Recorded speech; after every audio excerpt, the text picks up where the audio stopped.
You are listening to a story exclusively narrated on the Dark Romance Stories channel.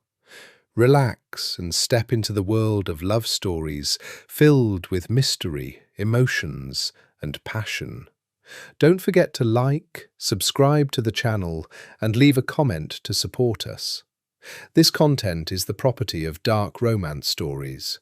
Please do not copy or re-upload it in any form. Rain came to New Orleans the way grief came to Salvatore Mancini. Slowly, then all at once, soaking everything before you understood it had started. He stood at the floor-to-ceiling window of his penthouse above the warehouse district, watching the storm chew at the river. 41 floors below, the Mississippi turned the color of gunmetal, and the cargo lights of his port blinked through the downpour like a constellation he owned. Every crane, every container, every dock worker who clocked in before dawn and pretended not to know who signed the checks behind the checks. All his.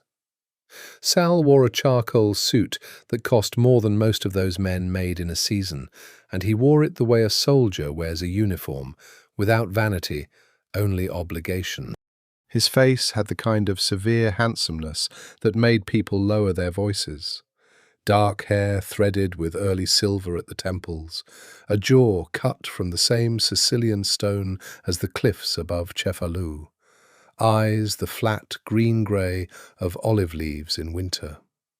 Beautiful, people said, and then, after they'd met him, cold.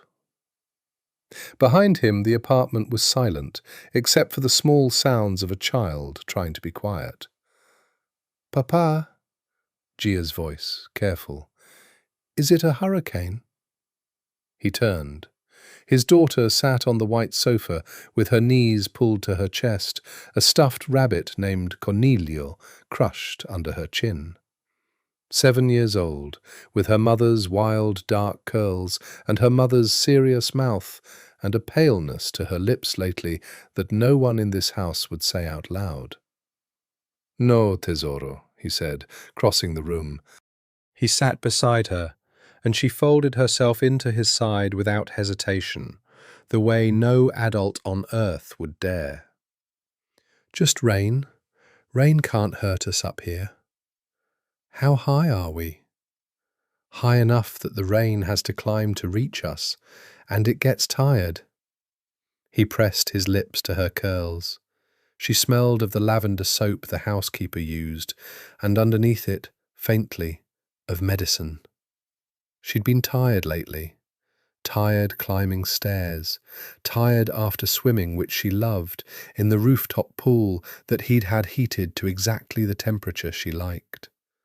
Last week she'd gone blue at the lips in the shallow end, and he'd carried her out so fast he'd nearly broken his own arm against the tile. And the private physician, a soft-handed man who took Mancini money and asked Mancini-approved questions, had listened to her chest with a stethoscope and gone very still. "A murmur," the man had said. "More than a murmur. She needs imaging. She needs a specialist." Sal Mancini was a man who solved problems. He had buried problems in the river. He had paid problems to leave the country, had broken the hands of problems, had once, in a back room off Decatur Street that he never let himself remember, ended a problem with his own 2 hands while it begged. But this thing inside his daughter's chest, this flaw braided into her since before her first breath, this he could not threaten, could not buy, could not drown. "Marco's here," Gia said, lifting her head at the soft chime of the private elevator.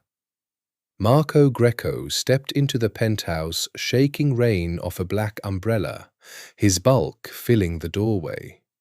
Sal's right hand for 15 years, since they were both young and stupid in Palermo. Marco had a face like a closed door, and a heart that opened for exactly 2 people, Sal and the child now waving at him from the couch. Principessa, Marco said, bowing with absurd formality. Gia giggled. It was the best sound in the apartment. Go wash for dinner, little one, Sal said. I need to talk to Marco about boring things. She went, dragging Cornelio by one ear, and the moment the bathroom door closed, Sal's face changed.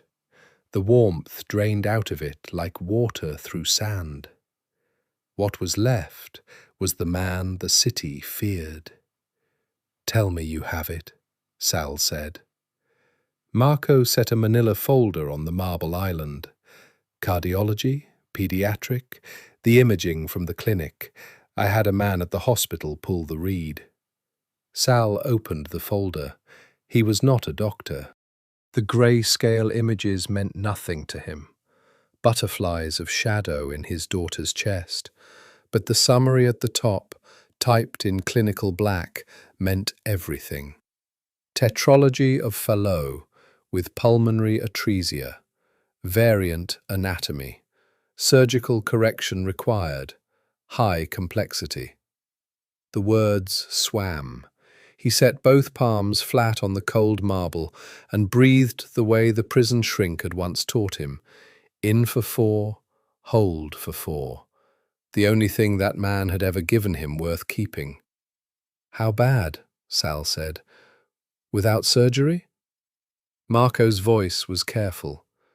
The clinic doctor wouldn't put a number in writing, but he said the kind of surgery she needs, there aren't many hands in the country good enough. Maybe a dozen. Maybe fewer for her exact, he gestured at the films, her exact problem. Then we fly her to the best one, Boston, Houston, wherever. That's the thing, boss. Marco pulled a single printed page from inside his jacket. The best one for this is here, in the city. Tulane and the Children's Hospital both fight to keep her. 3 of the dozen names in the country, and the one with the best record for this exact defect, the variant, the rare presentation, she's 6 miles from where we're standing. Sal took the page.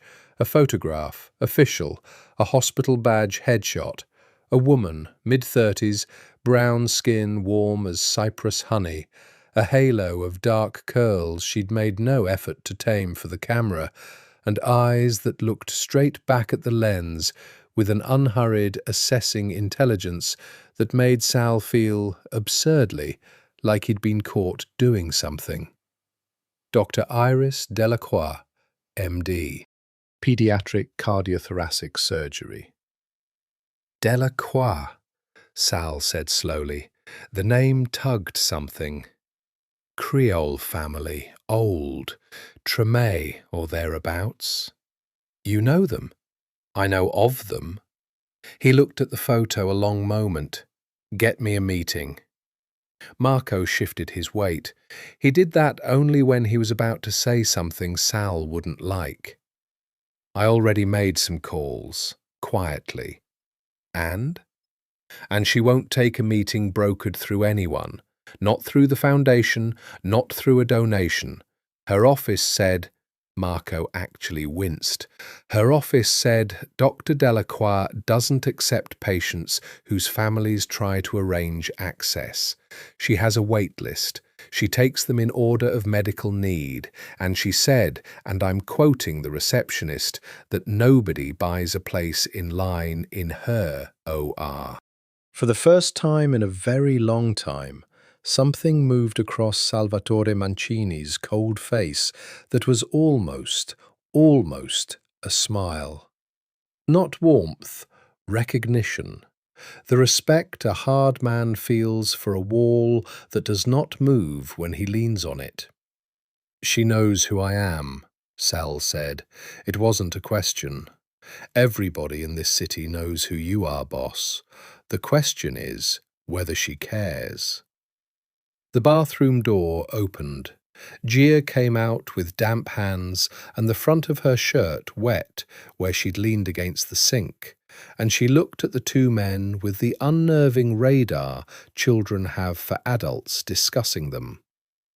"Are you talking about my heart?" she asked. The room went very still. Marco found something fascinating to study on the ceiling. Sal crossed to her and knelt, so that for once he was looking up at his daughter instead of down. He took her small wet hands in his enormous ones. "Yes," he said. He had decided long ago never to lie to her the way the world had lied to him.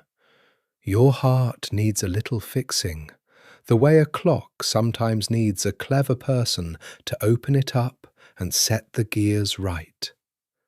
"Will it hurt?" "I won't let it hurt more than a minute longer than it has to." His voice did not shake. He had trained it for years not to shake. "I'm going to find the cleverest person in the whole city, and I'm going to ask her." The word ask felt strange in his mouth, foreign, a coin from a country he'd left. "I'm going to ask her to help us."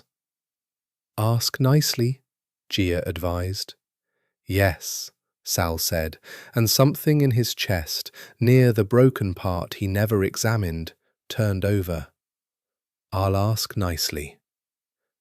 That night, after she slept, he stood again at the window, with the rain still falling, and the photograph of Iris Delacroix in his hand. He had spent 20 years learning that the world responded to two things, money and fear. He commanded oceans of both, and the one door he needed to walk through was held shut by a woman who, by all accounts, despised exactly those two things. He looked at her steady eyes in the badge photo for a long time. Tomorrow, he thought, he would do something he had not done since he was a boy kneeling in a Palermo church with his mother's hand on his neck. Tomorrow, he would beg. Iris Delacroix had been awake for 26 hours, and the city she loved was trying to kill her patients faster than she could save them. She walked out of the children's hospital at 6 a.m. into the wet grey hush after the storm.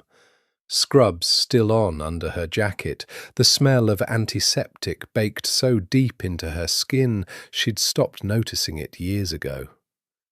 A 4-month-old, with a transposition of the great arteries, had crashed at 3 a.m, and she'd had her hands inside his chest by 3:40, and he was alive now, pink and furious in the NICU, and that was the whole reason a person did this.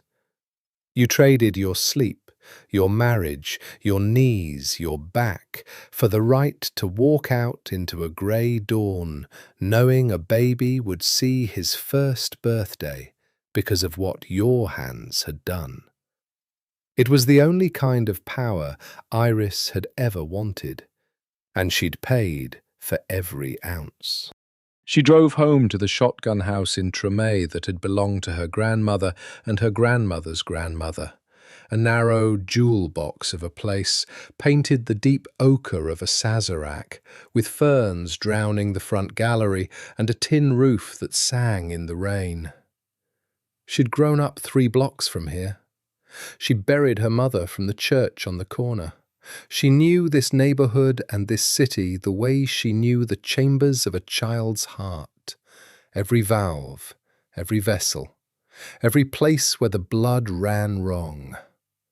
Which was how she knew, when she finally collapsed onto her own couch with a cup of chicory coffee, exactly who the man on her voicemail was. Dr. Delacroix.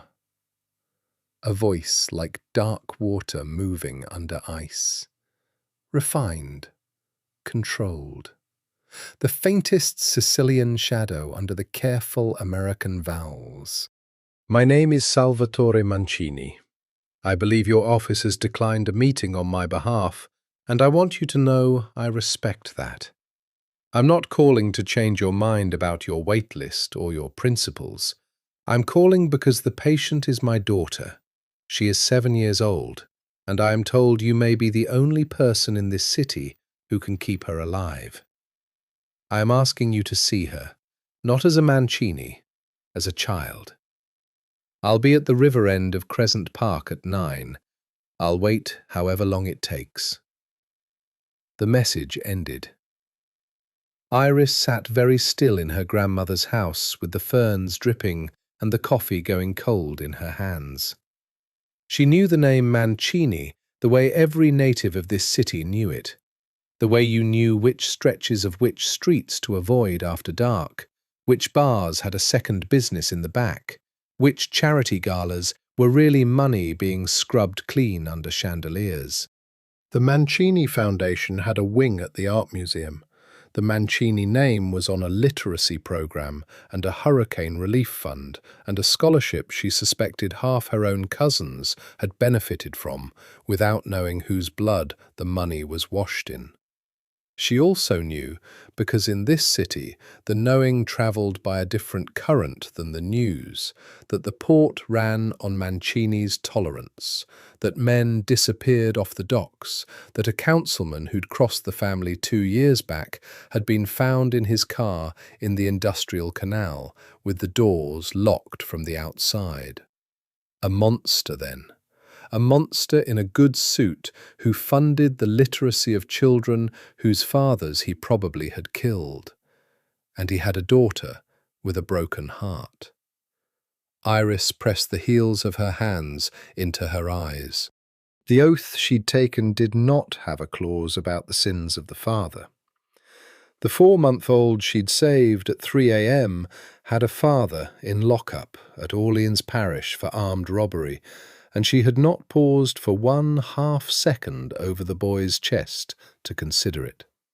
A child's heart did not know what its parents had done. A child's heart only knew how to beat or how to fail. She thought about deleting the message and never going.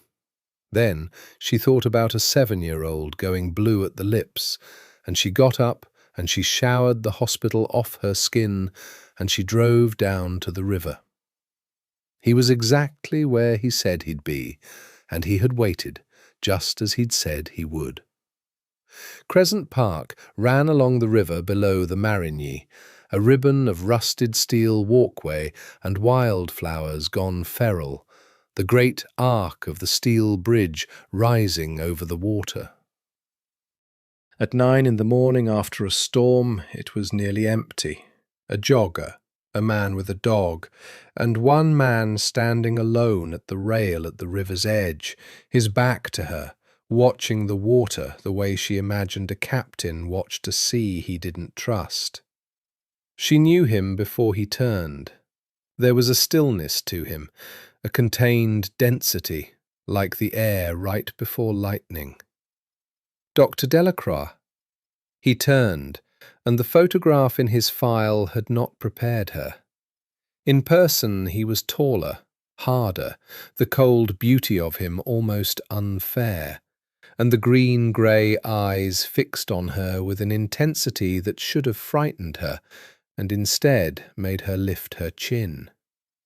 Mr. Mancini. She did not offer her hand. I came because you said the word daughter and the word 7. I want to be clear that's the only reason. I don't take meetings, I don't take favours, and I am not for sale. Not my hands, not my schedule, not my silence. Something flickered in his face. Not anger. She'd expected anger. It was closer to relief. Good, he said. I didn't come to buy you. I came because everyone I have ever needed in my life I've been able to command, and I can't command this. I can't command her heart to be whole. His voice did not break, but it pressed against something. So I'm asking. I don't know how to do it well. I'm out of practice, but I'm asking you to look at my daughter and tell me if you can save her. Iris studied him.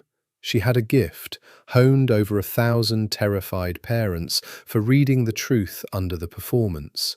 Mothers who pretended to be calm, fathers who pretended to understand. And this man, this dangerous, refined, terrible man, was not pretending. The fear in him was real and raw and barely leashed, and it was the only thing in the city that morning that was entirely, nakedly true. "Send me her films," Iris said. "All of them. The clinic read, the imaging, everything, through the hospital portal, not through some man in a coat. I'll review them today. If she's a surgical candidate, and I'm the right surgeon, she goes on my list by medical need, same as every other child. No special treatment, no private wing. She comes to the children's hospital and she waits her turn, unless her turn is now, in which case it's now because of her heart and nothing else. Are we clear?" "Crystal," Sal said. "And Mr. Mancini." She held his gaze, and she let him see that she knew. All of it. The river, the canal, the locked car doors. "I know who you are. I know what you are. I'm doing this for her, not for you. You will never confuse the two." For a long moment he said nothing, and the river moved behind him, and the bridge rose over them both. "No," he said finally, very quietly. "I don't imagine I'll ever confuse anything about you, Dr. Delacroix." She turned and walked back up the rusted ramp toward her car, and she did not let herself look back, and she felt his eyes on her the entire way, like a hand laid flat between her shoulder blades. The films were worse than she'd hoped, and better than she'd feared. Iris sat in the dim of her home office at midnight, the only light the cold glow of the monitor, and rotated the three-dimensional reconstruction of Gia Mancini's heart in space with 2 fingers on the trackpad. She had seen perhaps 4 hearts like it in her career. The pulmonary valve all but absent, the great vessels in conversation with the wrong chambers, a network of collateral arteries the little body had grown on its own, desperate, improvised plumbing, the heart's own stubborn refusal to quit. It was, she thought, a heart that had been fighting alone for 7 years and was finally, quietly losing. It could be fixed. She could fix it. Maybe. The kind of maybe that lived in the top 0.1% of difficulty, the kind that would take 8 hours and every cell of skill she'd spent 2 decades building. The kind where a child went on bypass and you held her life in a machine and your own 2 hands, and you did not get to be tired or afraid or distracted by the fact that her father controlled the port and possibly the morgue. She made herself coffee at 1 a.m. and looked at the heart some more. Her phone buzzed. A number she didn't have saved, but she knew it. "This is Sal. I won't text you about her heart, that's your domain, and I won't crowd it. I'm only writing to say she asked tonight if the clever lady was going to help her. I told her I didn't know yet. She said to tell you Cornelio, her rabbit, is also nervous and would feel better if you said hello to him. I'm aware this is not how doctors are contacted. I'm telling you anyway because it's true." Iris read it 3 times. She should not have smiled. She was alone in her grandmother's house at 1 in the morning, looking at a monster's text about a stuffed rabbit. And she should not have smiled, and she did. "Tell Cornelio," she typed, "that I review every case very carefully and that I have a perfect record with rabbits." The reply came fast. "She's asleep, but I'll tell her at breakfast. Thank you for answering. You didn't have to." "I'm not answering you," Iris wrote. "I'm answering a rabbit." A pause, then, "Understood. Good night, Dr. Delacroix. She set the phone face down, as if that would help, and went back to the heart. She accepted the case formally the next morning, through the proper channels, with the proper paperwork, and she put Gia Mancini on her surgical calendar 11 days out, the soonest the OR, the perfusion team, and her own preoperative protocol would allow, and not 1 hour sooner for any name on earth. She met the patient 3 days later in clinic. She had braced herself for the father. She had not braced herself for the child. Gia Mancini came into the exam room holding a stuffed rabbit by one ear and wearing a yellow dress and rain boots, even though it wasn't raining, and she looked up at Iris with enormous dark eyes and said, with the gravity of a small judge, "Are you the clever lady?" "I'm Dr. Iris," Iris said, crouching to her level. "And I have it on good authority I'm clever, yes. Is this Cornelio?" The child's whole face changed. "You know his name." "We've corresponded," Iris said solemnly, and shook the rabbit's paw. And behind the child she felt Sal Mancini go still in the doorway, watching her with an expression she could not afford to look at directly. The exam was gentle and thorough.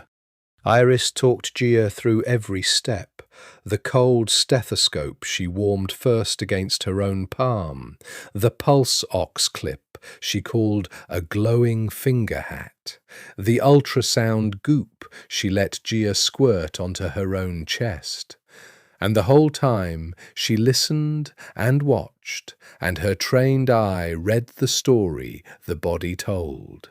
The slight clubbing of the small fingers, the blue tinge at the nail beds, the way the child's breath caught when she'd climbed onto the table. And then, helping Gia out of the gown and back into the yellow dress, Iris saw something that stopped her hands. A scar. Old, silvered, the size of a quarter, low on the child's back near the kidney. And another, finer, along the ribs, the kind of marks that had nothing to do with a heart. Iris did not change her face. 20 years of clinic had taught her never to change her face, but she filed it away in the cold, clean part of her mind where she kept the things that didn't add up, and she finished dressing the child, and she stood. "She's a wonderful patient," Iris said to Sal. "Brave, funny. I'm going to take very good care of her." "I know you will," Sal said. He was looking at her too closely. He'd seen her hands stop. Of course he had. He was a man who survived by noticing exactly that kind of thing. "Gia," Iris said, "would you sit with the nice nurse for 2 minutes and pick a sticker?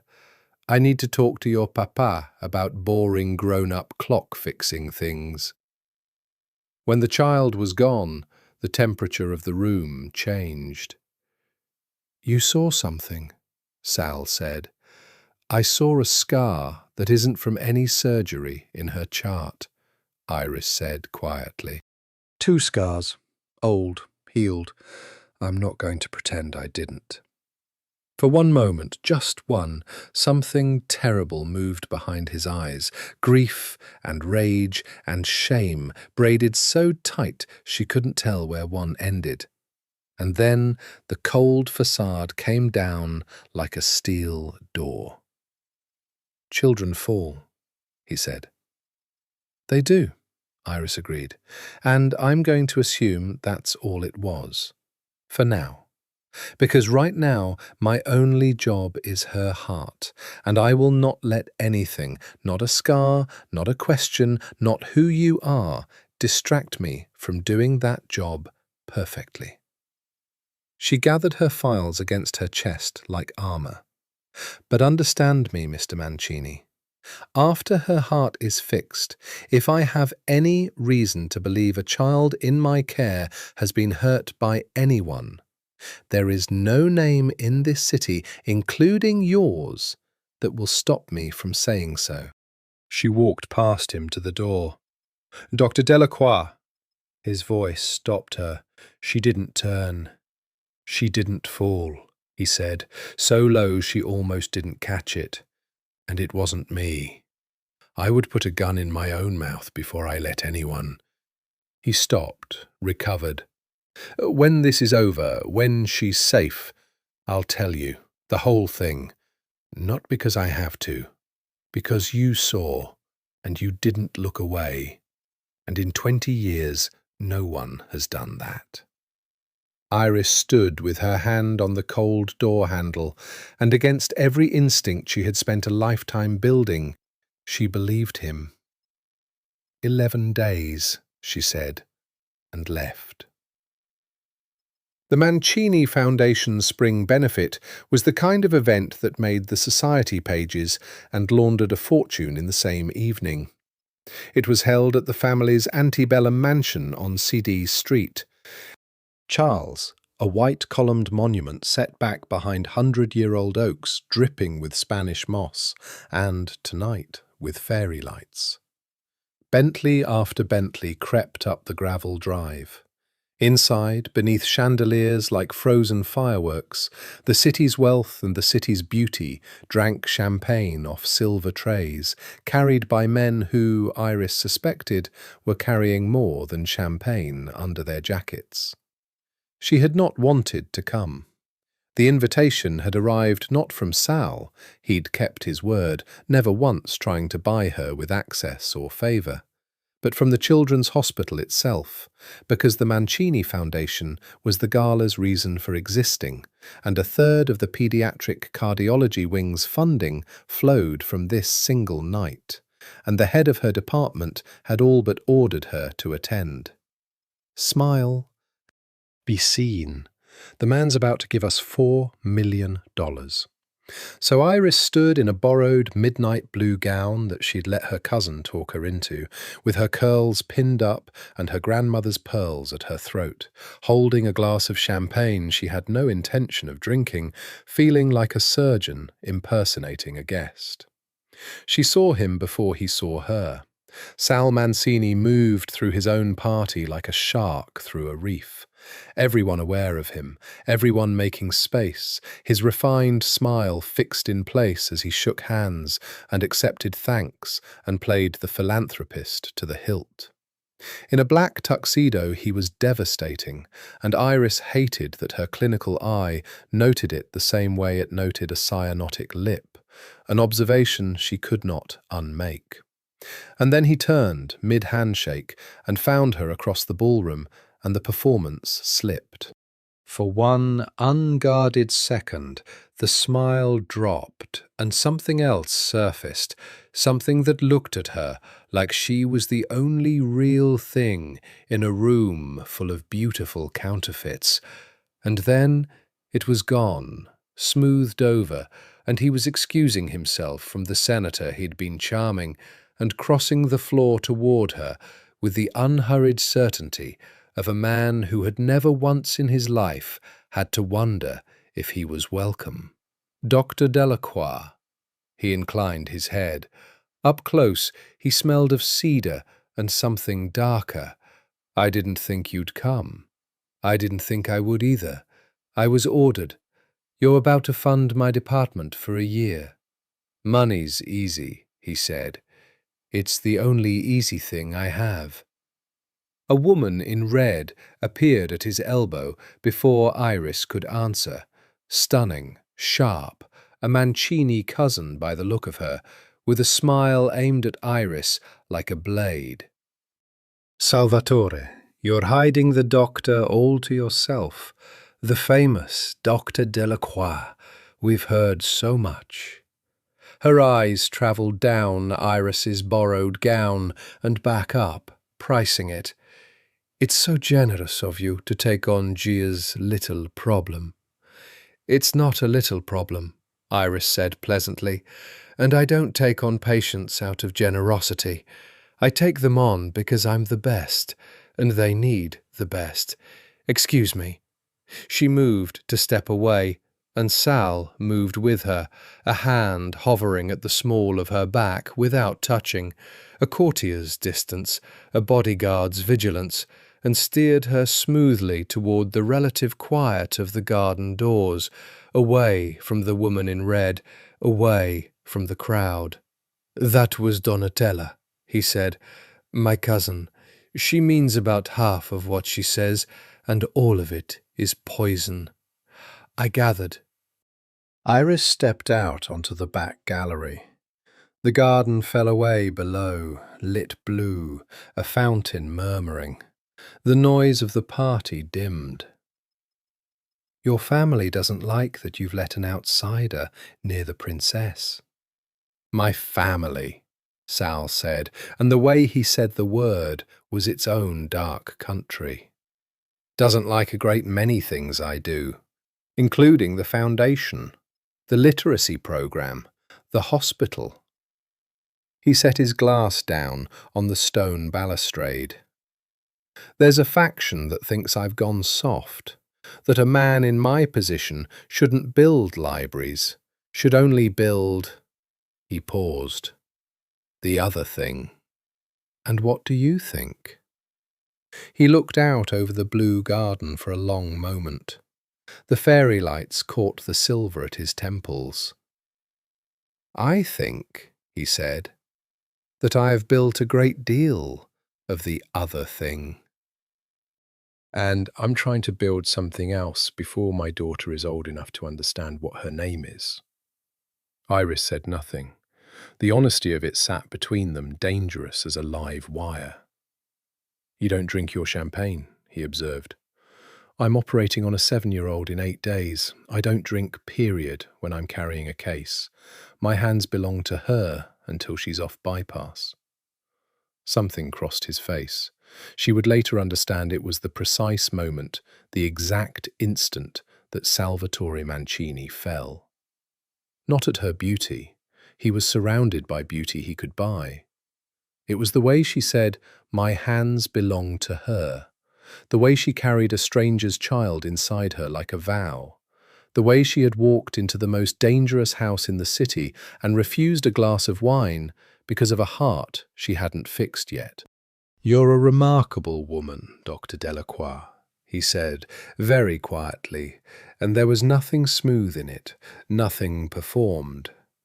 "I'm a tired woman who'd like to make her appearance, eat one crab cake and go home to sleep," Iris said, because the alternative was to feel the warmth spreading under her ribs, and she could not afford that. "Where I will dream exclusively about your daughter's pulmonary outflow tract. Good night, Mr. Mancini." She made it 3 steps before he spoke again. "Iris." Her name in his mouth stopped her cold. He had never used it. The intimacy of it landed like a hand. "Thank you," he said, "for seeing her as a child, when the rest of this room sees only my name, including me some days." He picked his glass back up, the armor sliding into place. "I won't keep you from your crab cake." She walked back into the gala and ate exactly 1 crab cake and shook exactly the right number of hands, and the entire time she felt the warm weight of his attention from across the room, like the sun on the back of her neck on a winter day, something she should move away from, something her whole body wanted to turn toward.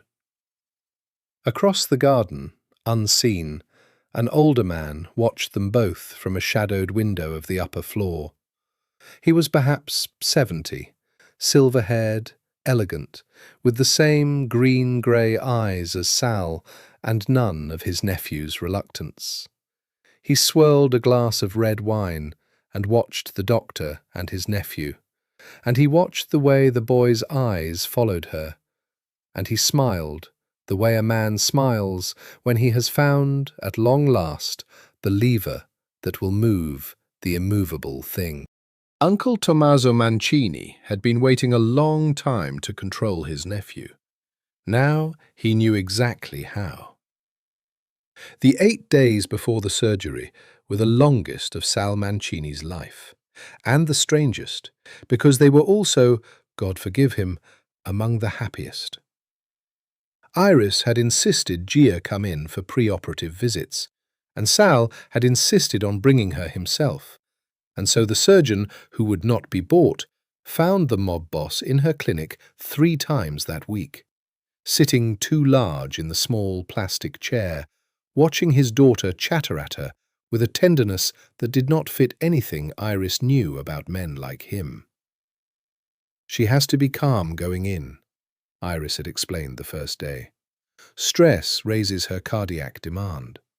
So between now and the OR, the most important medicine I can prescribe is that she be happy and unafraid. You can do that better than any drug I have. So he did. He took Gia to the aquarium and let her name every fish. He bought Cornelio a tiny matching hospital gown so the rabbit could have his clock fixed too. He sat on the floor of the penthouse. Marco reported this to Iris's voicemail, unprompted, baffled, and a little moved, and let his daughter paint his fingernails the blue of her favourite ocean. And he texted Iris, never about money, never about the case in any way that crowded her. Small things. She asked if you have a Cornelia. I said I'd inquire. And today she informed me that hearts are shaped like hearts. I did not correct her. Was that wrong? And once, late, I can't sleep. I keep thinking about the machine that breathes for her during the surgery. Tell me it's good. I don't need it to be safe. Nothing is safe. Tell me it's the best. And Iris, who should have kept every wall up, found herself answering, it's the best.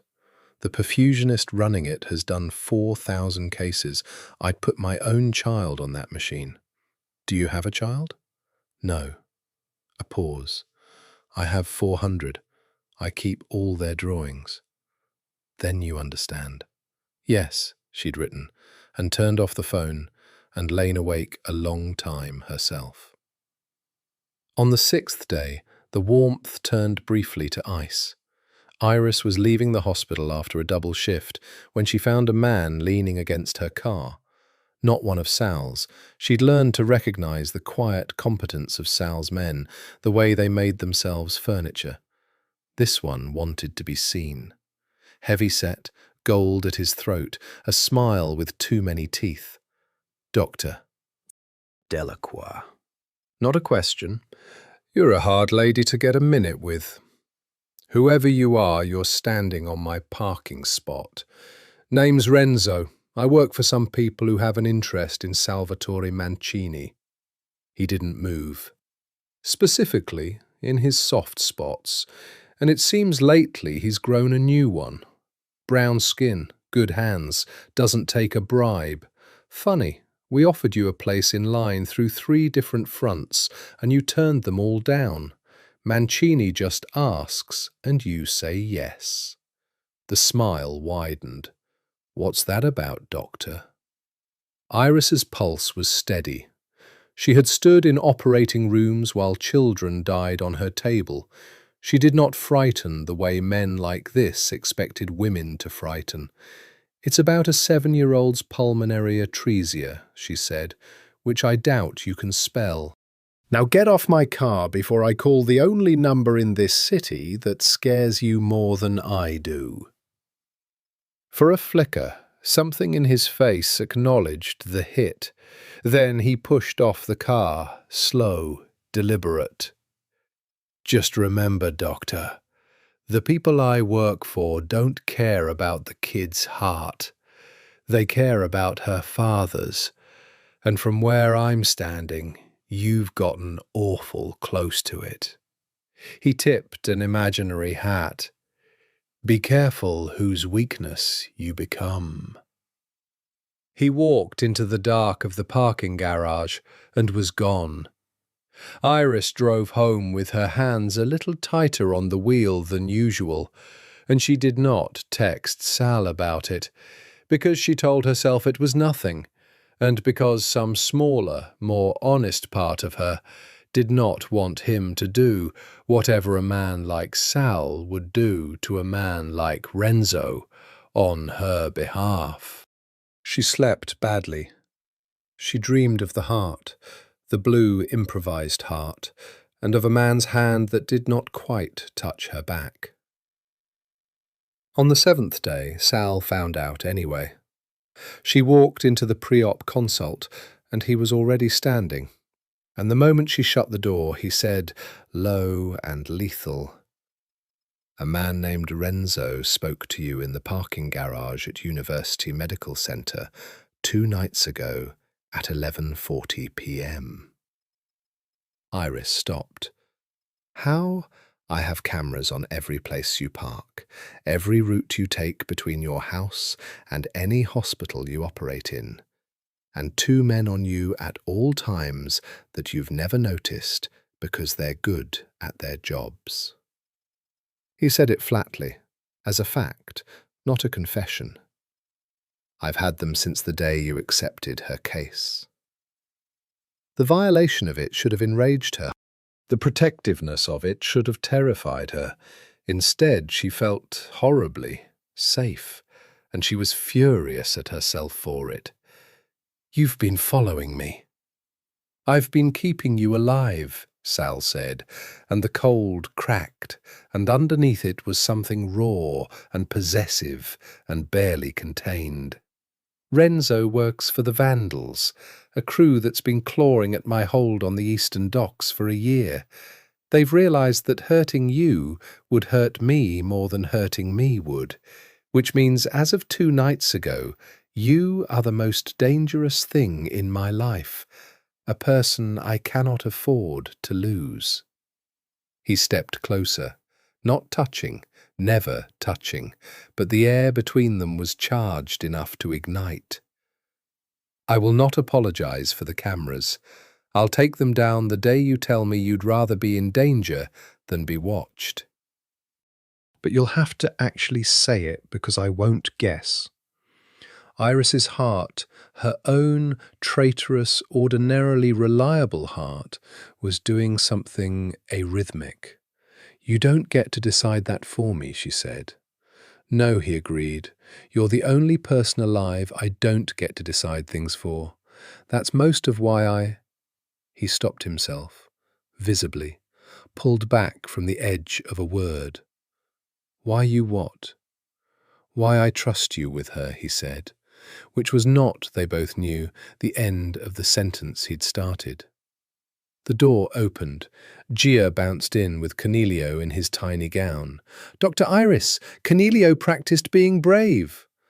And just like that, the lethal thing in the room folded itself away, and Sal Mancini knelt down to be at his daughter's level, and Iris watched the deadliest man in New Orleans admire a stuffed rabbit's courage, and she understood, with a clarity that frightened her more than Renzo ever had, that she was in serious, serious trouble.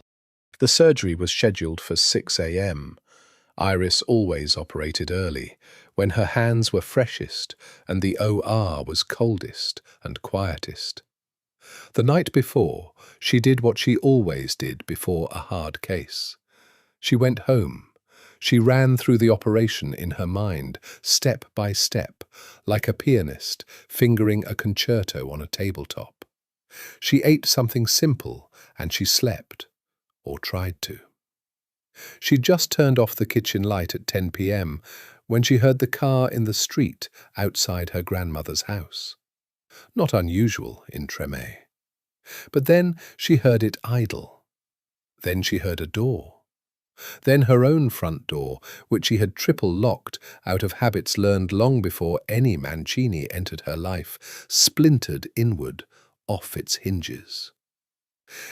She had time to grab the cast-iron skillet off the stove and swing it once. She connected. She heard a man swear. She felt the satisfying jolt up her arm. And then there were two more of them, and a wet cloth was clamped over her mouth and nose, and the last thing she thought, with the strange precision of a surgeon's mind, was, "Chloroform is amateur.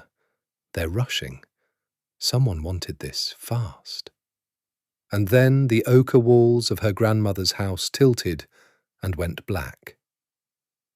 Sal Mancini was reading Gia a story at the same moment in the penthouse, the city glittering below, his daughter clean and calm and brave for the morning, when Marco came in without knocking, and the look on Marco's face was a look Sal had seen exactly twice in 15 years, and both times someone had died. "Outside," Sal said to Marco, and kissed his daughter's forehead and walked out into the hall and shut the door, and only then said, "Tell me." "They took her." Marco's voice was iron over fear. "Delacroix, 20 minutes ago. 3 men, a van, in and out of her house in Tremay in under 4 minutes. Our man on her was—" Marco's jaw worked. "They got Paulie. He's at Toro, he'll live, but they got him first, that's how they got in clean." The world went very white and very silent. Sal Mancini had felt rage before. He had felt the red, drowning fury that had ended men. But this was not that. This was colder than that, and older, and it came up from a place inside him he had sealed shut after his wife, a place he had sworn never to feel again because feeling it had cost him everything. "Who?" he said. Just the word. Marco's phone buzzed. He looked at it. His face changed. Video. Encrypted drop. From... He turned the screen. It was Iris. Conscious now, slumped in a wooden chair in a bare concrete room, a warehouse by the look of it, by the smell of it through the speaker, the river rot and diesel that meant the Eastern Docks. There was a bruise blooming on her cheekbone, and her wrists were zip-tied, and her chin was up. Even now, even there, her chin was up. A voice off camera, smooth, almost bored. "Mr. Mancini, by now you've noticed your doctor is no longer in her kitchen. Here's how tonight works. You signed an agreement last spring giving you exclusive rights to the Eastern Container Terminal. By midnight, you will sign that over to us. Our lawyer will bring the papers to your door. You sign, and your doctor walks into her OR at 6 a.m. with all 10 fingers and a face she can still look at in the mirror. You don't sign." The camera moved. A man stepped into frame behind Iris and set, very gently, on the table beside her, a pair of bone shears. Surgical. The exact instrument she used to open a child's chest. "And at 5 a.m. we start with the hands. A surgeon's worth her hands, isn't she? Pity about the little girl. But that's on you, isn't it, Salvatore?" Midnight. The video ended. For 10 full seconds, Sal Mancini did not move and did not breathe. Then he looked up, and Marco, who had known him for half his life, took an involuntary step back, because the man looking out of Sal's eyes was the one they kept buried, the one from the back room off Decatur Street, the one Sal had spent 10 years and $4 million in foundation money trying to bury under libraries. "Get the car," Sal said very quietly. "Get Marco's team, all of them. Wake them.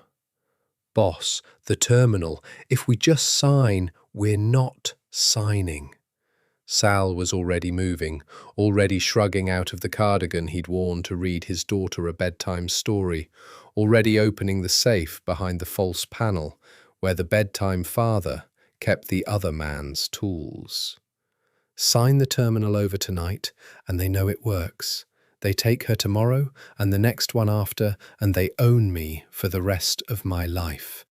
And his hands were steady on the matte black weight of the pistol, steadier than they'd been in years.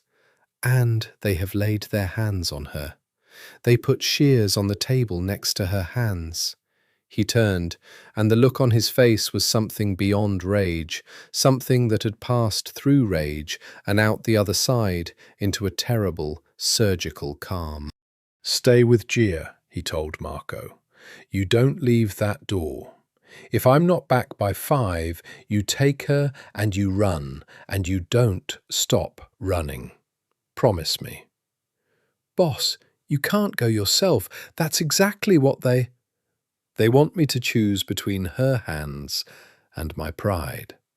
Sal slid the pistol into the holster at his back and pulled his jacket over it. And for one instant, the philanthropist and the killer were the same man, fused, complete. "They've made a mistake. They think I'm choosing between 2 things I own." He paused at the door. "She isn't a thing I own. She's the first thing in 10 years I've wanted to deserve. Watch my daughter, Marco." And Salvatore Mancini walked out of the penthouse, into the elevator, and down 41 floors toward the river and the warehouse, and the men who had put shears on a table beside Iris Delacroix's hands. And somewhere below the city, the storm was starting again, and this time it had teeth. The eastern docks at midnight were a black country of stacked containers and crane shadows, the river hissing against the pilings, the rain coming sideways now off the Gulf. Iris had spent the captive hours doing the only thing she knew how to do under pressure: assessing, planning, refusing to panic. She had counted 4 men. She had mapped the room, the single bulb, the one door, the high, broken window leaking rain. She had worked her zip-tied wrists raw, testing, and learned the plastic would not give, and so she had stopped wasting strength on it and started watching for the thing she actually needed, which was a mistake. Captors always made one. You waited for it. You used it. A heart that had gone into fibrillation could still be brought back if you kept your head and waited for the rhythm to give you a window. The man who'd spoken on the video was named, she'd gathered, Lo Bianco. He ran the Vandals. He was younger than she'd expected, and angrier, pacing, checking his phone. And as midnight came and went without papers at Sal Mancini's door, his anger curdled into something worried. And that was when Iris understood, with a cold drop in her stomach, that her own survival had just become much less likely. They'd bet Sal would fold. He hadn't, which meant their leverage had failed, which meant, "He's not signing," Lo Bianco said to the room, to no one, to himself. "The arrogant Sicilian son of a bitch isn't signing." He turned and looked at Iris, and the look had changed. The transactional thing was gone. Now it was just rage, looking for a body. "Get the shears." "Mr. Lo Bianco," Iris said, in the steady voice she used to tell parents their child might not survive the night, the voice that had never once cracked.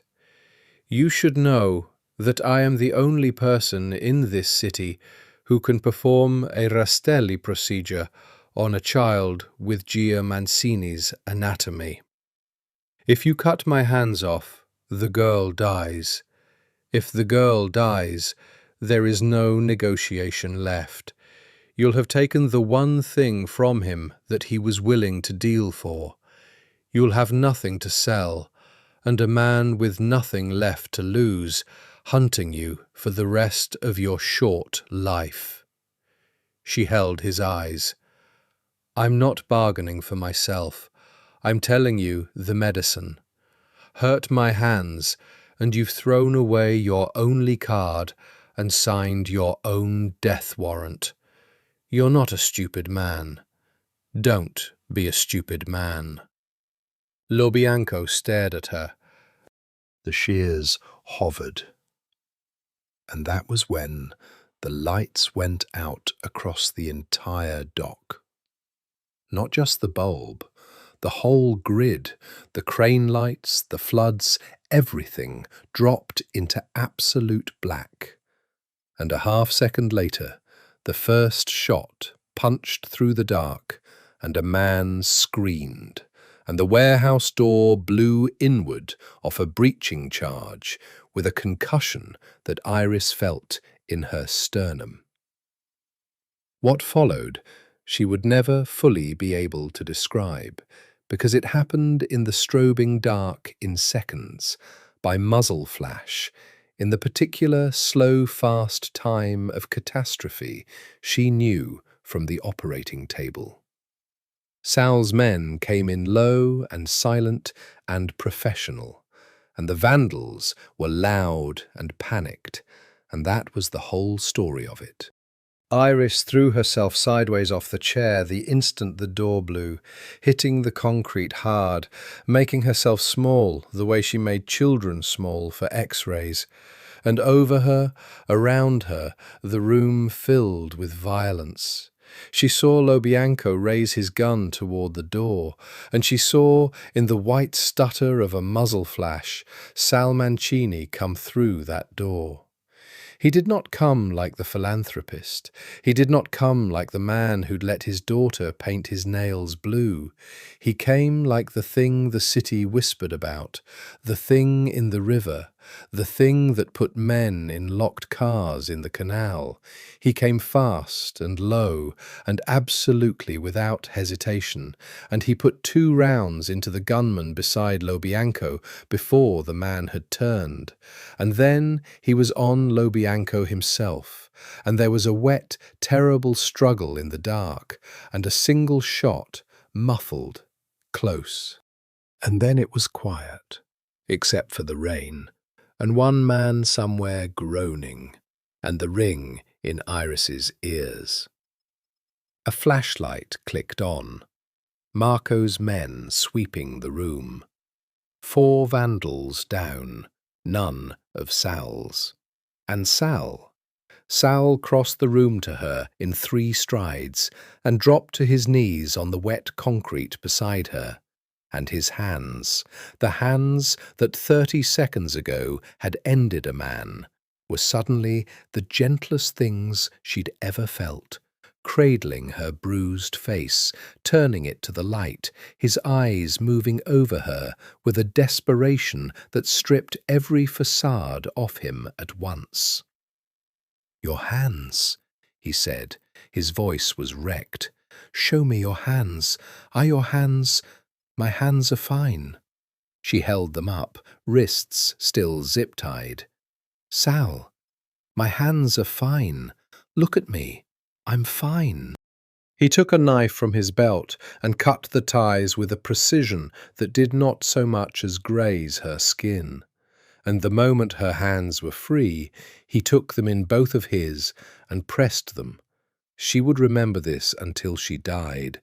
He pressed her hands flat against his own chest, over his hammering heart, as if he needed to feel his own pulse through her fingers to believe she was real. "I should have signed it over," he said hoarsely. "The terminal. I should have just signed it. If they'd touched your hands, then you'd have proved you could be bought with me, and they'd have come back for me again, and again, and again." Iris's own voice was shaking now, finally the surgeon's calm cracking in the after. "You did the right thing. God help me, you did the right thing, you horrible, dangerous man." He laughed, a broken, disbelieving sound, and pressed his forehead to hers there on the filthy concrete, with 4 dead men cooling around them, and the rain coming through the broken window, and her hands trapped over his heart. "You operate in 5 hours," he murmured, "on my daughter." Then take me home, Iris whispered, so I can wash 4 men off my skin and remember how to be steady, because I am going to fix her heart in the morning, Sal. After all of this, I am still going to fix her heart. And he picked her up off the concrete as though she weighed nothing, and carried her out through the wreckage of the warehouse into the rain, and his men closed around them like a wall, and the river ran black beside them, indifferent, eternal, washing everything toward the gulf. She was, against all odds, steady at 6 a.m. Iris had taught herself a long time ago that the body in crisis and the body in surgery were two different machines, and that a great surgeon learned to flip the switch between them. She had showered the night off her skin in scalding water until her hands stopped shaking.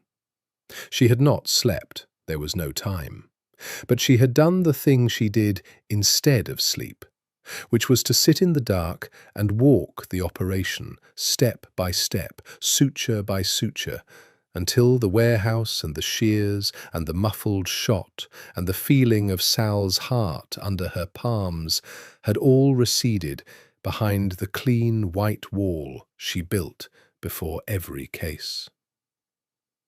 When she scrubbed in at 5:40, her hands under the running water were absolutely steady. Gia was already under when Iris entered the OR, small and impossibly trusting on the table, Cornelio in his tiny gown tucked under the blue drapes by an indulgent nurse because the anesthesiologist had decided the rabbit could stay. The perfusionist stood ready at the bypass machine, the great breathing and blooding heart that would do Gia's living for her while Iris stopped the real one. "All right," Iris said, and her voice was calm and clear and carried to every person in the room. "Listen to me. This is a hard one. This is the hardest one we've done all year. But we have done hard ones before, and we have done them well, and this little girl is going to wake up this afternoon and be cross with all of us for losing her rabbit, which is why the rabbit stays exactly where it is." A ripple of quiet laughter, the good kind, the kind that loosened shoulders. "Time's out. Patient is Gia Mancini, 7 years. Rastelli repair with conduit placement and VSD closure. Everyone with me?" A chorus of yeses. The clean white wall held. Scalpel. There is a thing that happens to certain people in the place where everyone else falls apart. Soldiers have it. Surgeons have it. Iris had it, in greater measure than anyone she'd ever trained beside. The worse it got, the slower the world ran for her, the quieter her mind became, until there was nothing in the universe but the small, wet field of light under her hands, and the next correct thing to do, and then the next, and then the next. She opened the chest. She placed the cannulas. She gave the word and watched the bypass machine take up the rhythm of Gia's life. Watched the heart she had studied for 11 days finally still under her fingers, the blue, improvised heart, the heart that had fought alone for 7 years. "Cross-clamp on," she said. "Cardioplegia." The heart went quiet. Now there was a clock running. A hard, merciless clock. Every minute that small heart sat still was a minute of borrowed time. And the wall in Iris's mind did not so much as flicker. Because somewhere beyond the OR doors, a man was sitting in a family waiting room, with his hands clasped between his knees, and Iris did not think about him at all, because thinking about him would cost a half-second, and a half-second belonged to the child. She found the ventricular septal defect, the hole between the chambers, and she closed it with a patch, stitch by patient stitch. She built the connection the child had been born without, the conduit, a tube of biological tissue sewn between the right ventricle and the pulmonary arteries, the bridge across the broken place. Her hands did not hurry and did not slow. The anesthesiologist called out numbers in a low, steady voice. The perfusionist watched his machine. The hours folded into the strange, compressed time of the table, where 8 hours could pass like one held breath. There was a moment, there was always a moment, where it nearly went wrong. A bleeder, deep behind the new conduit, the field filling red faster than the suction could clear it. Iris felt the room tighten around her, felt the fear come off the younger resident in waves. "Pressure," she said, calm as still water. "Pack it. Give me a minute. We're not going to panic, because panic doesn't fix anything, and I can already see where it's coming from." Her fingers found the source by feel, in the red, and she placed a single suture exactly where it needed to go, and the field cleared. There. See? Patience. The heart rewards patience. And then, finally, the long, slow climb back. The conduit checked and rechecked, the chambers closed, the cross-clamp off, and the moment every cardiac surgeon lives for and dreads. The moment you ask the stilled heart to remember how to beat. It quivered. It fibrillated, a useless trembling. Paddles, charged to 10. A pause, a jolt. And Gia Mancini's repaired heart, the heart that now had a bridge across its broken place, the heart that for the first time in 7 years did not have to improvise, gathered itself and beat.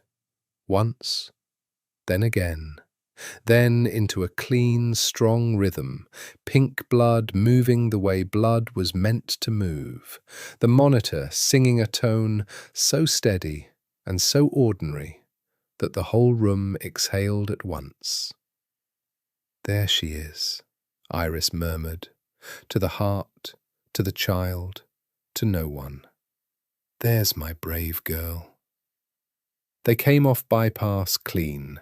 They closed the chest, and at 2:41 in the afternoon, after 8 hours and 41 minutes, Iris Delacroix peeled off her gloves and her gown and her mask, and walked out of the OR on legs that did not quite feel like her own, and the clean white wall in her mind finally came down. And behind it was every single thing she had not let herself feel since a cast-iron skillet and a wet cloth and a concrete floor. She walked into the family waiting room, and Sal Mancini stood up so fast his chair toppled. He did not speak. He could not. He just looked at her, and she watched the question and the terror sitting in him like a man waiting for a sentence. And she put him out of his misery the way she'd put 1,000 parents out of theirs, with the 4 words that meant the world had not ended. "She did beautifully," Iris said. "It worked. Her heart is fixed." For a moment he didn't move. Then something went out of him, the held breath of years, not hours, and this terrible, dangerous man, this killer who had walked through a warehouse full of guns the night before without a flicker, put one hand over his mouth and turned his face away from her so she would not see him break. She let him have the moment. She'd learnt that too. When he turned back, his eyes were wet and his jaw was iron, and his voice, when it came, was steadier than she expected. "Can I see her?" "In recovery. Soon. She'll be groggy. There are tubes and they'll frighten you, and I need you to not let her see they frighten you. She'll take her cue from your face." Iris hesitated, then said the rest because he deserved it. She came through the hardest part of her whole life today, Sal. The heart's the easy part now. It's fixed. She's going to grow up. She's going to be a teenager who's embarrassed by you. She's going to do all of it. He looked at her for a long, long moment, and there was something in his face she had no name for, something past gratitude, something that frightened her more than the warehouse had. "You were kidnapped 12 hours ago," he said quietly. "You had a man hold shears to your hands. And then you walked into that room and gave my daughter a future." He shook his head slowly. "I have known a great many people, Dr. Delacroix. Powerful people, dangerous people. I have never in my life met anyone like you." "I'm going to go check on my patient," Iris said, because if she stayed in that room one more second, she was going to do something unforgivable, like cry, like step toward him, like let the warmth under her ribs become a fire. "Get some coffee. Sit with her when they let you. And Sal," she paused at the door, "we still need to talk. About the scars. You promised me when she was safe. She's safe now." His face closed just slightly. The shadow she'd seen in the clinic moved behind his eyes again. "I know," he said. "Tonight, after she's settled, I'll tell you everything." A beat. "And then you'll understand why I went into that warehouse instead of signing a piece of paper. Because I have already, once before in my life, made the other choice. I have already once chosen the easy thing over the person I loved." His voice dropped to almost nothing. "I buried her for it. I'm not going to do it again." And he walked past her toward the recovery room and his daughter, and left Iris standing in the doorway with her heart doing the arrhythmic thing again, and a cold understanding settling over her like the first edge of the truth she'd been circling since the moment her hands stopped over an old silver scar. The paediatric ICU at night was a hushed cathedral of soft beeps and dimmed light, and in a glass-walled room near the end of it, Gia Mancini slept the deep chemical sleep of the recently repaired. Small and pale against the white sheets, a forest of tubes and wires growing out of her, the monitor above her singing its steady, ordinary song. Cornelio had survived surgery too, and sat propped on the pillow beside her in his little gown.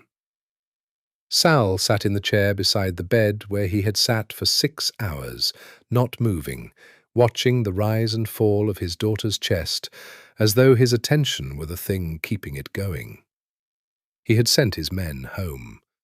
He had sent Marco home, over Marco's objections. "Nobody knows we're here. The floor's locked down. Go sleep. That's an order." He wanted, for reasons he could not fully name, to be alone when he told her. Iris came at 11, in fresh scrubs, having gone home only long enough to shower and check that the new lock on her broken door held. She'd told herself she was coming back to check the patient. She had checked the patient at the nurse's station from the chart, which she could have done from her phone. She came into the glass room anyway. "Her numbers are perfect," she said softly, so as not to wake the child. "I know. I've been reading the monitor for 6 hours. I've taught myself what every line means." He didn't look away from his daughter. "The top one is her heart. It's never been that shape before, that clean. I keep watching it and thinking, that's what it was supposed to look like, the whole time. That's what she was supposed to have." Iris pulled the second chair close and sat. For a while, neither of them spoke, and the monitor sang, and the city glowed beyond the window, 40 floors of hospital below them. You said tonight, Iris said finally.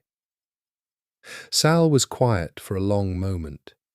Then he reached over and very gently drew the sheet down an inch to expose his sleeping daughter's small shoulder and the fine silver scar that ran along her ribs, the one Iris had seen in clinic and filed in the cold, clean part of her mind. This one, he said, she got when she was 3. The other, the one on her back, when she was 4.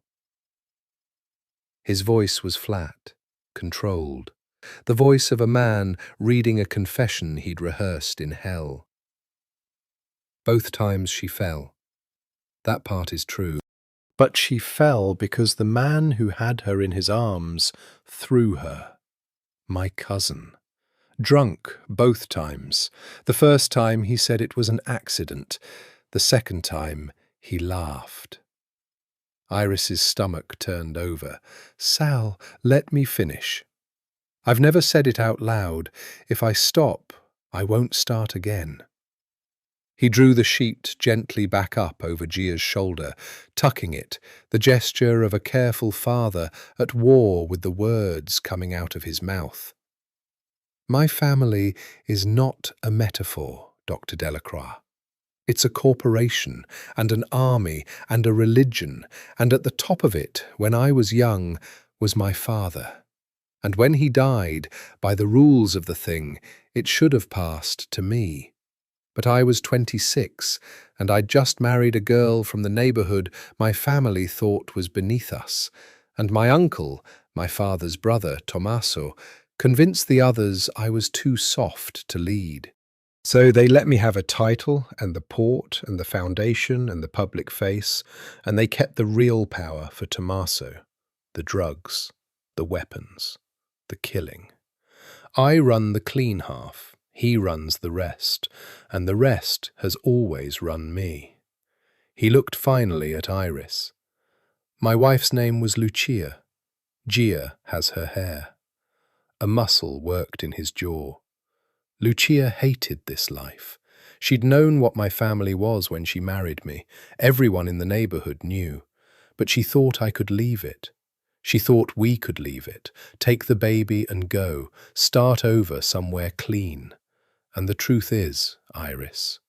His voice finally cracked, the first crack, hairline. The truth is, I wanted to. I wanted to so badly. We made plans, real plans, passports, a house in a country with no extradition. We were 3 weeks from going. The monitor sang. Gia breathed. Tommaso found out. I'll never know how. Maybe he always knew. And he came to me, and he sat in my kitchen, and he told me, very calmly, that no one leaves the family. That the family is blood, and blood doesn't leave, it only spills. And then he looked at Lucia at the stove with our daughter on her hip, and he said... Sal stopped. His hands had gone white at the knuckles. He said, a wife who wants to take a man's child away from his blood is a problem the blood solves itself. And I should have killed him in my kitchen right then. I had a gun in the drawer 6 feet away. I had the chance, and I didn't, because he was my father's brother, because he held half the family, because I told myself he was only talking, because I was a coward, Iris, because I was a coward. Sal. Iris had moved without meaning to. Her hand was on his arm. 2 weeks later, Lucia's car went off the Crescent City connection into the river. They called it an accident. Wet road, lost control. There was an investigation, and the investigation found exactly what Tommaso paid it to find. His voice was utterly steady now, which was worse than any breaking. I knew. I knew the second they told me. I looked at my uncle at the funeral, and he looked back at me, and he smiled, just slightly, The way he smiled at the gala when he saw me watching you. You didn't know he was there, but he was, watching from the upper window. And he let me see that he knew, that I knew, and he let me see that there was nothing I would do about it. And he was right.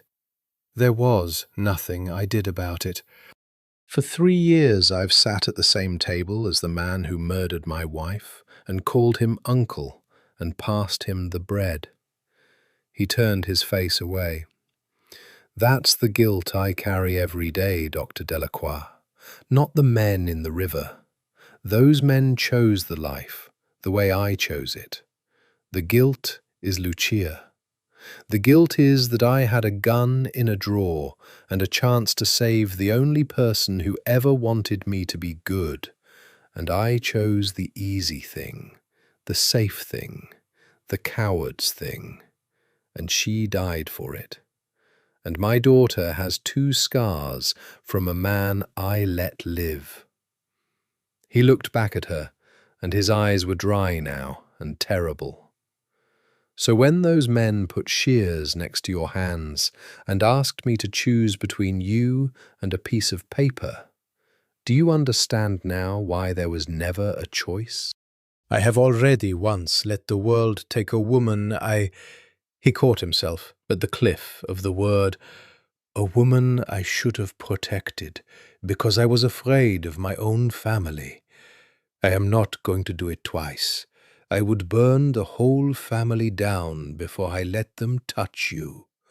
And the terrible thing, Iris, the thing you should run from, is that I think I might want to burn it down anyway. For her. For Lucia. And now also for you. The glass room was very quiet. The monitor sang. The child slept, healed, between them.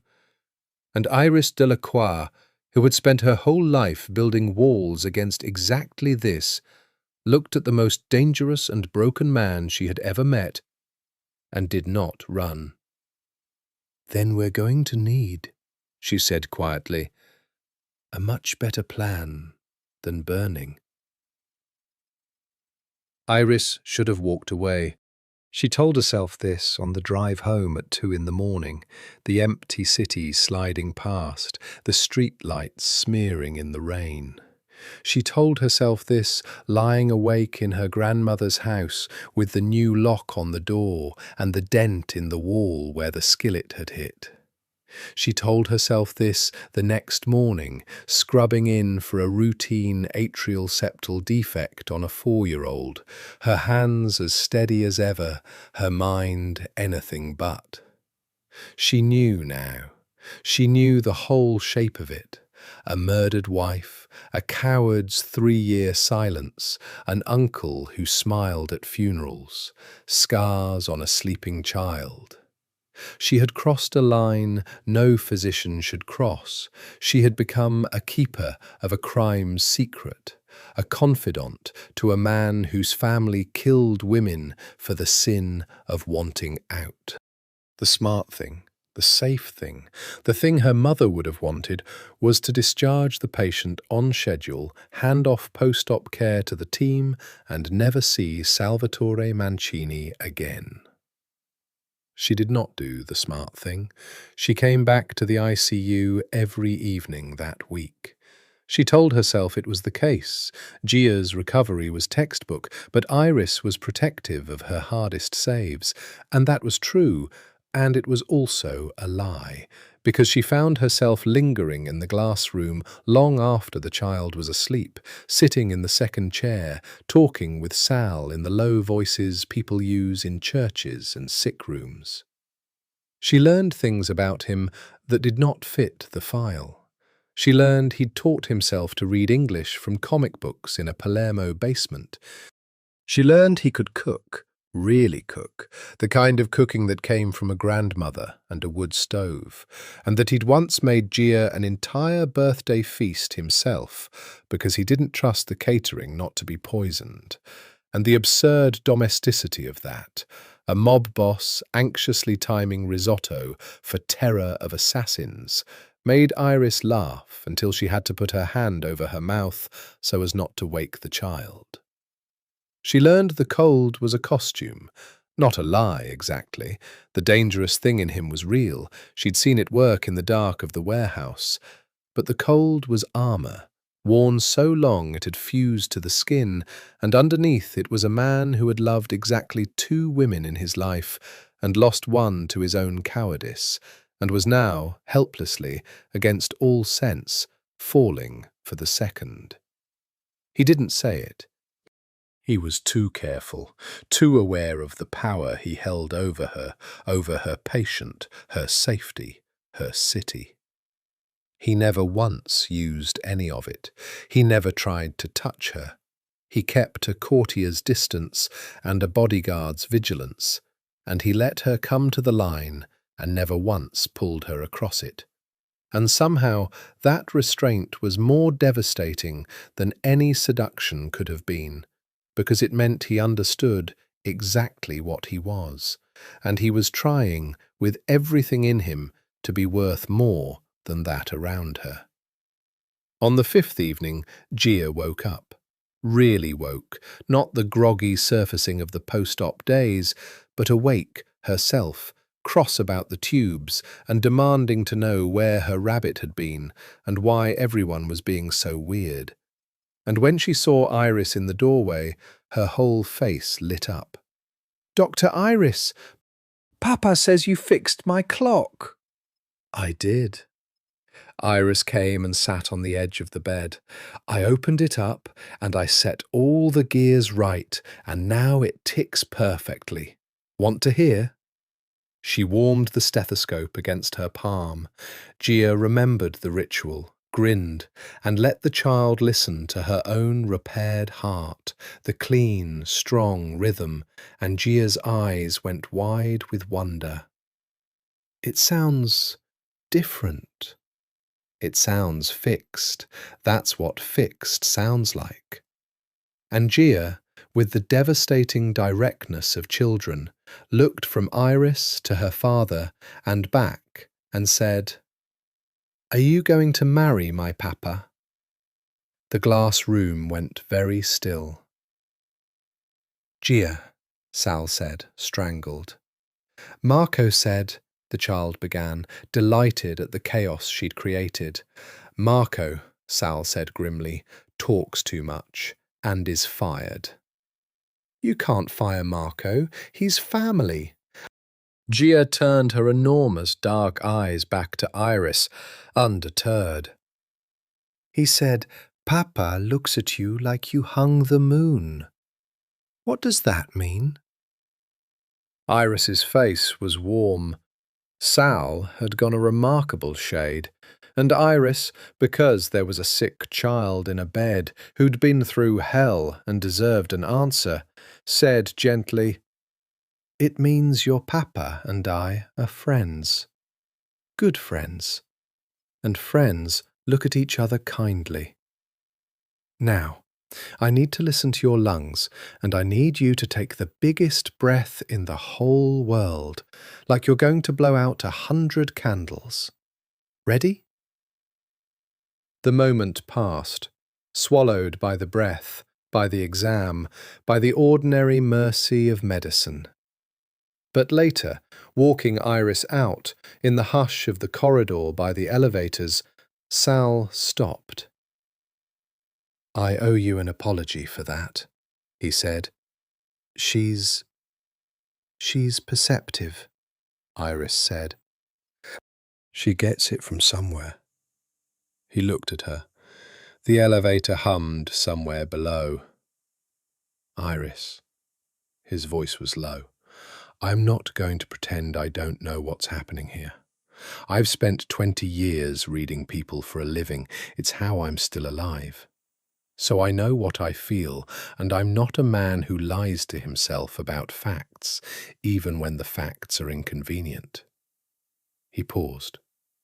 "But I also know exactly what I am, and exactly what loving me costs a woman. Because there's a woman at the bottom of the Mississippi who paid the full price. So I'm not going to say the thing I want to say. I'm not going to put you in front of my family like a target, the way I put Lucia. I'm going to fix it first. The whole thing. And if there's anything left of me when it's done, anything you'd want, then I'll say it. Not before. The elevator arrived. Iris stepped in. She held the door. Sal, she said, 2 things. She held up one finger. You don't get to decide for me what loving you costs. I'm a grown woman who walked into a warehouse and an OR in the same 12 hours. I assess my own risks. A second finger. And the man who murdered Lucia is the same man who is now watching me. Because Renzo wasn't wrong, was he? I've become your weakness, which means I'm already a target. The plan can't be fix it first and protect Iris by keeping her out of it. The plan has to include me because I'm already in it, whether you decided that or not. The doors began to close. He put his hand out and stopped them, and for a moment they stood there, his hand on the door, 6 inches between them, the closest they had ever been. You really are, he said quietly, the most impossible woman I have ever met. I know, Iris said. Now take your hand off the door before someone needs this elevator. And Sal, the doors slid as he stepped back, start telling me about your uncle. Everything.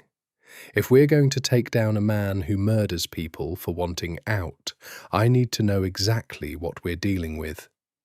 The doors closed on his face and on the first real, unguarded, astonished smile she had ever seen him give. Tommaso Mancini did not look like a man who killed women. He looked like a retired professor or a kindly grandfather or the sort of elegant old Italian who fed pigeons in a piazza. He was 71 years old, silver-haired and beautifully dressed, with his late brother's green-grey eyes and a voice like warm honey, and he had personally ordered the deaths of more people than most wars, and he had never once lost a night's sleep over any of them. He summoned Sal to lunch the day after Gia came home from the hospital.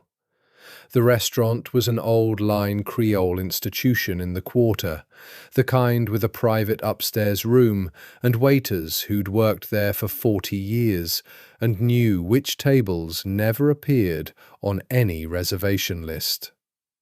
Tommaso was already seated when Sal arrived, a bottle of Barolo open and breathing, 2 glasses poured. Salvatore. Tommaso rose, embraced him, kissed both cheeks. He smelled of bergamot and cigars. Sit, sit. You look tired. The child, she's home? Recovered? She's home. Sal sat. He did not touch the wine. She's recovering. Wonderful, wonderful. A miracle of modern medicine. Tommaso settled back, swirled his glass. And the doctor, the Creole woman with the famous hands, she must be quite something to do what she did. A pause, perfectly timed. I hear she's been visiting, after hours, every night in fact, even now the child is home. And there it was. Sal kept his face, the smooth blank he'd worn since boyhood at this man's table. She's monitoring the recovery. Tommaso sipped. When I was young, Salvatore, a man in our position understood that the people he was seen with became extensions of him, weaknesses or strengths, but never neutral.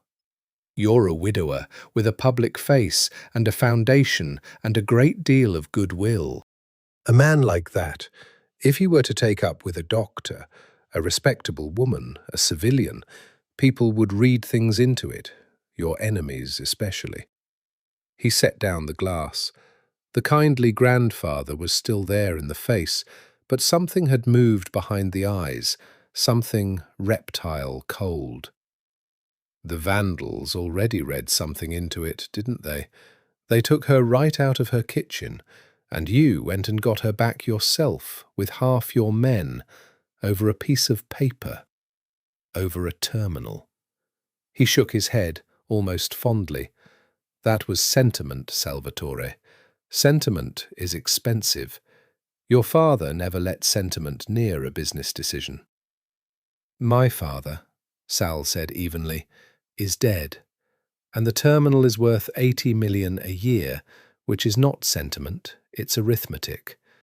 Tommaso smiled, and it was the funeral smile, the one Sal had seen across Lucia's casket, and the sight of it after 3 years still made something ancient and murderous turn over in Sal's chest. You always were clever with the numbers, Tommaso said. But let me speak plainly, nephew, the way family should. The doctor has become a liability. The Vandals see it, soon everyone will. A man cannot run even the clean half of this family with a soft spot the whole city can see. He leaned forward, and the warmth dropped entirely out of his voice, and for one moment Sal saw the thing underneath, the thing that had sat in his kitchen and called his wife a problem the blood would solve. So here is what's going to happen. You're going to thank the woman, pay her bill, and let her go back to her hospital and her people and her life. You're going to do it this week, cleanly, kindly, if you like. I'm not a barbarian, but you're going to do it. He sat back, warm again, refilling his own glass. Because we both remember what happens to women who get too close to this family and want things they shouldn't. We both remember how messy it gets. And neither of us wants anything messy to happen to a woman as gifted as Dr. Delacroix. Do we? The threat was so naked, so calmly delivered over a glass of Barolo, that for a moment Sal could not breathe around the rage. He had imagined, many times over 3 years, killing this man. He had imagined it in detail, in the dark, on the nights he could not sleep for the sight of the funeral smile. He could do it now. He had a gun at his back, and the upstairs room was private, and the waiters knew how to forget. But Tommaso held half the family. Kill him here, sloppily, in rage, and the war would come down on Sal and Gia and Iris from 20 directions at once, and Sal would be dead within a week, and Gia would be raised by the very people who'd murdered her mother. He had learned, at terrible cost, the difference between the satisfying choice and the right one. So he did the hardest thing he had ever done. He smiled back. You're right, of course, Sal said, and made his voice tired and reasonable, the voice of a chastened nephew. I let it get away from me. The girl was sick. I was frightened. The doctor was kind. I confused gratitude for something more. It happens to widowers. He picked up his wine at last and drank, and did not let his hand shake. I'll handle it. Cleanly.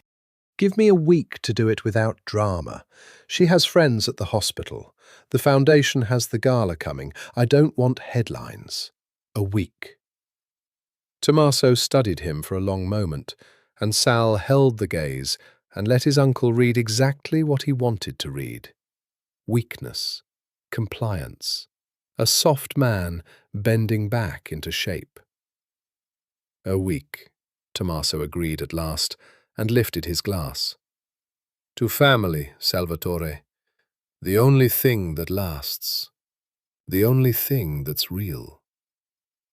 To family, Sal said, and touched his glass to his uncle's, and smiled the funeral smile right back at him, and thought, with a cold clarity that would have frightened Iris far more than the warehouse had, "I am going to destroy you.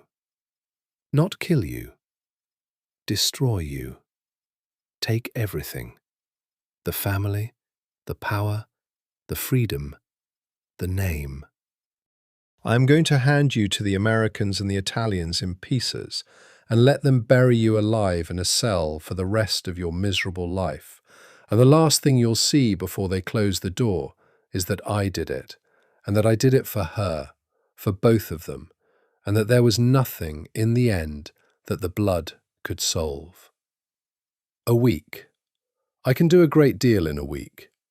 He left the restaurant smiling, embraced his uncle on the sidewalk, and the moment Tommaso's car pulled away, Sal took out his phone and called the one man in the world he trusted, and said 3 words that set everything in motion. "Marco, it's time." "You want to do what?" Marco said. They were in the safe house Sal kept that no one in the family knew about, a nondescript double in mid-city, bought through 4 shell companies, swept for bugs weekly, the place Sal had set aside years ago for the day he finally found the courage he'd lacked in his kitchen. The day had come. "I want to bring the whole thing down," Sal said, "from the inside, and I want to hand the inside to the federal government on a silver plate. The Americans for the American operations, the Italians for Tommaso and the Sicilian half, everything. The shipments, the routes, the bank accounts, the bodies, Lucia, all of it." Marco sat down heavily. He had been with Sal for 15 years. He had killed for him. He had bled for him. And now he looked at his oldest friend like the man had lost his mind. "They'll kill us. Both of us. Slowly. You understand that? You turn evidence on this family. There is no hole deep enough." "I'm not turning evidence and staying to take the bullet, Marco. I'm not a martyr. I have a daughter." Sal spread a map on the table. Not a real map, a structure, an org chart of an empire drawn in his own precise hand, names in boxes, arrows of money and blood. "I'm doing it the smart way, the way Tommaso would do it, if Tommaso ever turned on anyone. Quietly, completely. I've spent 3 years pretending to be the soft, harmless, clean half-nephew. Do you know what that bought me? It bought me access. I'm the public face. I'm the one who deals with the banks, the lawyers, the legitimate fronts. I've had my hands on the paper of this family for 3 years, while Tommaso ran the streets. And paper, Marco." Sal tapped the map. "Paper is what convicts people, not bodies. Bodies wash away in the river. Paper doesn't." Marco stared at the map. Slowly his expression changed from disbelief to something closer to awe. "You've been building this," he said quietly, "the whole time. The foundation, the clean books, the public face, you weren't going soft. You were building a case." "I started the week after Lucia's funeral," Sal said, and his voice was very quiet. "I sat at the table with the man who killed her, and I smiled. And I decided that I would never have the courage to put a gun in his face. I'd already proven that. But that there was another kind of courage I might be able to learn. The slow kind, the patient kind, the kind that takes years and never gets to feel good." He looked up. "Iris told me something. She said, when she was operating, that the heart rewards patience, that panic doesn't fix anything. I've thought about that every day since. I've been patient for 3 years, Marco. I have records of everything. Offshore accounts. The judge Tommaso owns, the cops on the payroll, the shipment manifests that don't match the cargo. I have a flash drive in a safe deposit box in a bank in Switzerland that could put 40 men in prison. He paused. What I didn't have, until 2 weeks ago, was a reason to finally use it, a reason worth dying for, if it came to that. And now you have one. Now I have two. Sal's jaw tightened. Tommaso threatened Iris at lunch today, calmly, over wine, the same way he talked about Lucia. He gave me a week to get rid of her, or He couldn't finish it. So the patience is over. The week he gave me to break her heart? I'm going to use it to break his empire. I need you with me, Marco. I can't do this alone. You're the only man in this family I trust with my daughter's life, which means you're the only one I trust with this. Marco was quiet for a long time. Then he reached across the table and gripped Sal's forearm, hard, the old gesture from Palermo, from when they were young and stupid and the world was simple. Lucia made me her boy's godfather, Marco said roughly. Did you know that? Before. She asked me, she said, Marco, if anything ever happens, you make sure Gia knows who her mother really was, not who this family says. His eyes were wet. I've carried that 3 years too, brother. I'm in. God help us both. I'm in. The plan had 3 faces, and Iris insisted on knowing all of them. She came to the safe house the next night. Sal had argued against it, had been overruled, had given up arguing because he was learning that arguing with Iris Delacroix was a way of losing time he could have spent doing what she wanted anyway. And she sat at the table with the map of an empire spread out, and she listened, and she asked the cold, clear questions she asked before a surgery, the questions that found the bleeders before they bled. What's your timeline? Real one. 10 days, maybe less. Tommaso gave me a week to push you away. When the week ends and you're still here, he stops asking and starts solving. So everything has to be in federal hands before then. Once the indictments come down and the arrests happen, he can't touch us. He'll be in a cell, and the family will be in chaos, every man for himself. And in the 10 days before that, while he still thinks you're his obedient, soft nephew? In the 10 days before that, Sal said, we are in the most dangerous position of our lives, because I have to keep him believing I'm pushing you away while I'm actually building the case that buries him, which means, his face tightened, which means for the next 10 days you have to disappear, officially. You and I are seen to end whatever Tommaso thinks we are. You hand off Gia's care to your team, you tell the hospital you're taking leave, and you go somewhere no one in my family can find you, with 2 of my men who'd die before they let anyone near you. No, Iris said. Iris, no, listen to me. She leaned forward, and her voice was the OR voice, calm and absolute. You want to fake a breakup to protect me.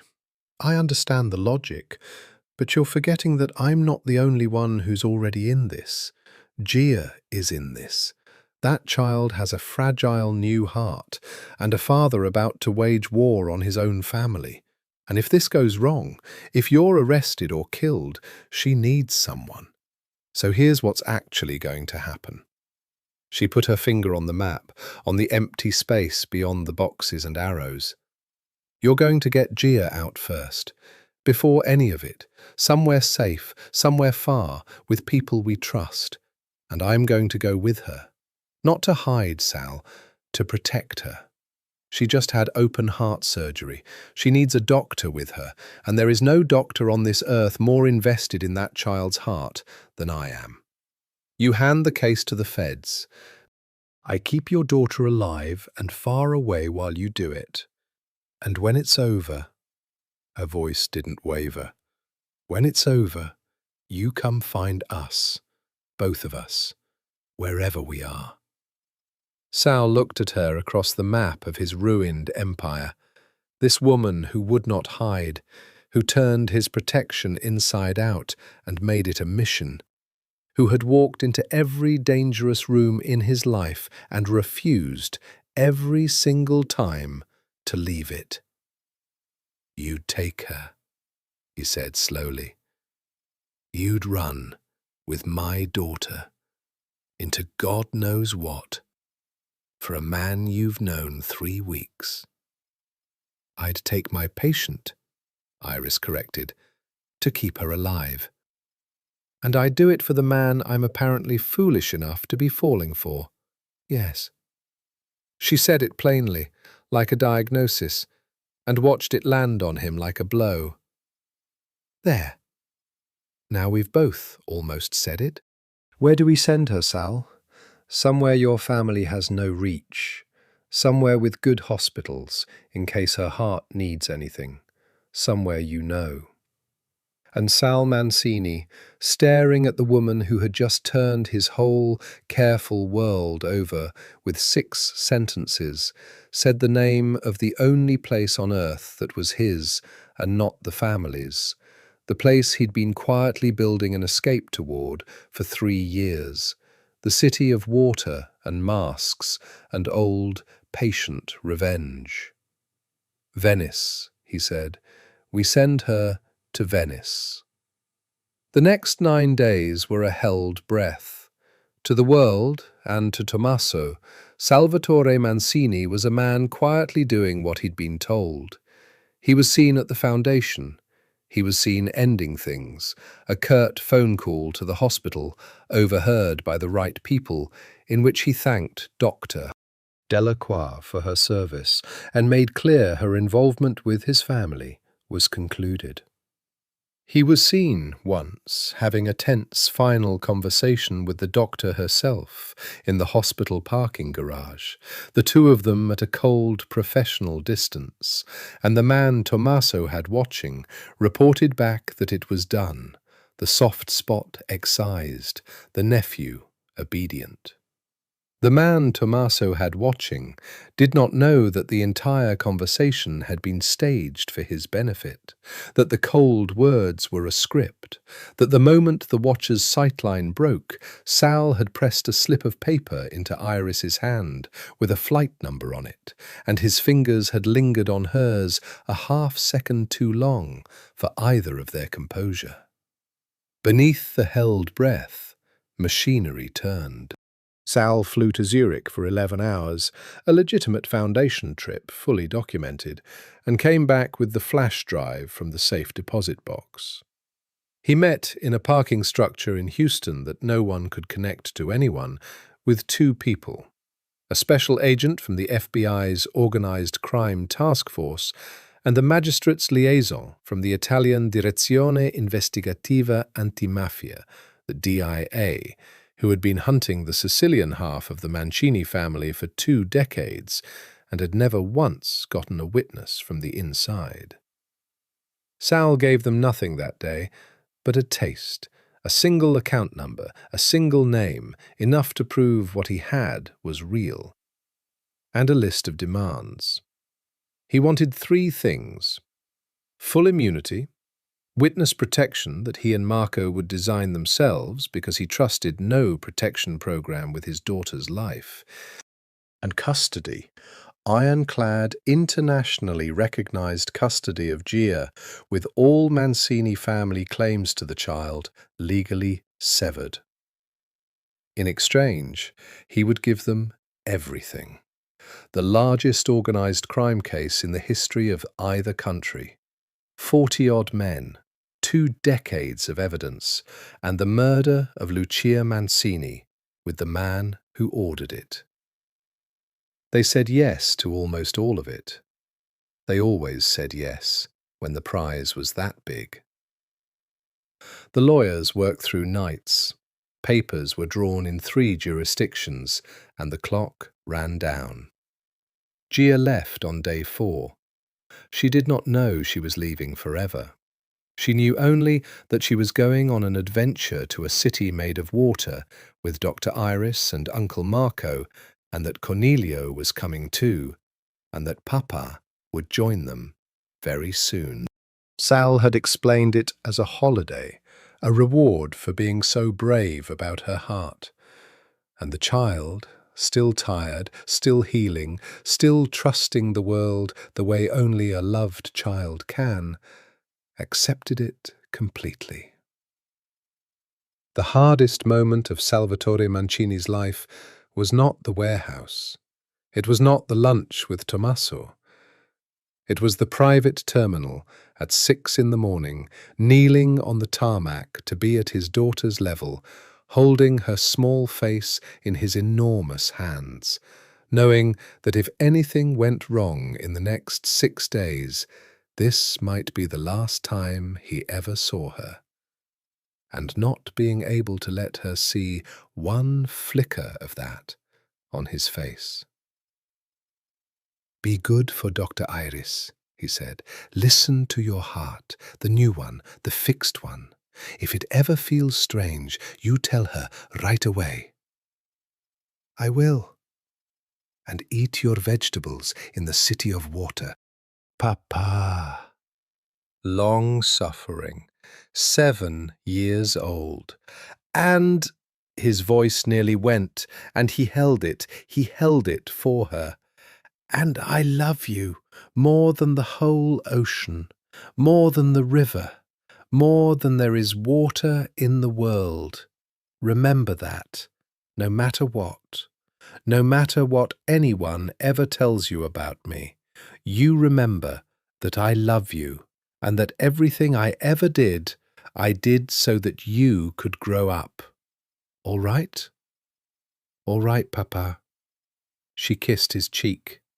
She had no idea she was sealing a vow. "See you in the water city." He stood and watched her walk up the steps of the jet holding Marco's hand, and at the top she turned and waved, framed in the doorway with the grey dawn behind her, and Sal Mancini lifted his hand and held it up until the door closed and the jet taxied away and carried his entire heart across the Atlantic. Iris was the last up the steps. She stopped at the bottom and looked back at him, and for a moment neither of them performed anything. 6 days, she said. 6 days, he agreed. Maybe less. "Don't die, Sal." Her voice was steady, but her eyes were not. "I have spent 2 weeks getting attached to the idea of you surviving this. Don't make me wrong. I hate being wrong." He crossed the distance between them. He had told himself he wouldn't. He'd kept the line for 2 weeks, the courtier's distance, the bodyguard's restraint. But she was about to fly across an ocean with his daughter and his whole future, and the line suddenly seemed like the stupidest thing he'd ever respected.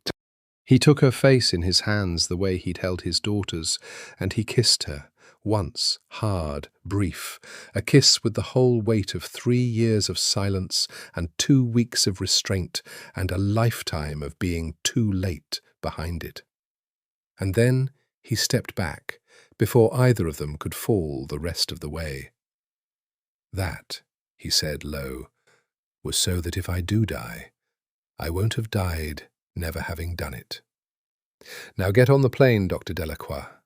Take care of my daughter, and keep yourself alive, because the very second this is finished, I am coming to Venice, and I am going to do that again, properly, for as long as you'll let me." Iris pressed her fingers to her lips once, and then she turned and climbed the steps, because if she didn't do it right then, she wasn't going to do it at all. And the door closed, and Sal Mancini stood alone on the tarmac in the grey New Orleans dawn and watched the last of everything he loved lift off the runway and bank east toward the rising sun. Then he wiped his face, and he straightened his suit, and he became the cold thing again, the soft, obedient nephew. And he drove back into the city to spend the next 6 days building the bomb that would bury his uncle. Venice received them like a dream that wasn't sure it wanted to be one. They came in by water taxi from the airport, across the lagoon at dusk, the boat carving a white wake through pewter water. And Gia pressed her face to the glass and gasped as the impossible city rose out of the sea. Domes and bell towers and palaces standing in the water, as though the water had agreed centuries ago to hold them up forever. The light was going gold and rose. The air smelled of salt and stone and something older. "It's floating," Gia breathed.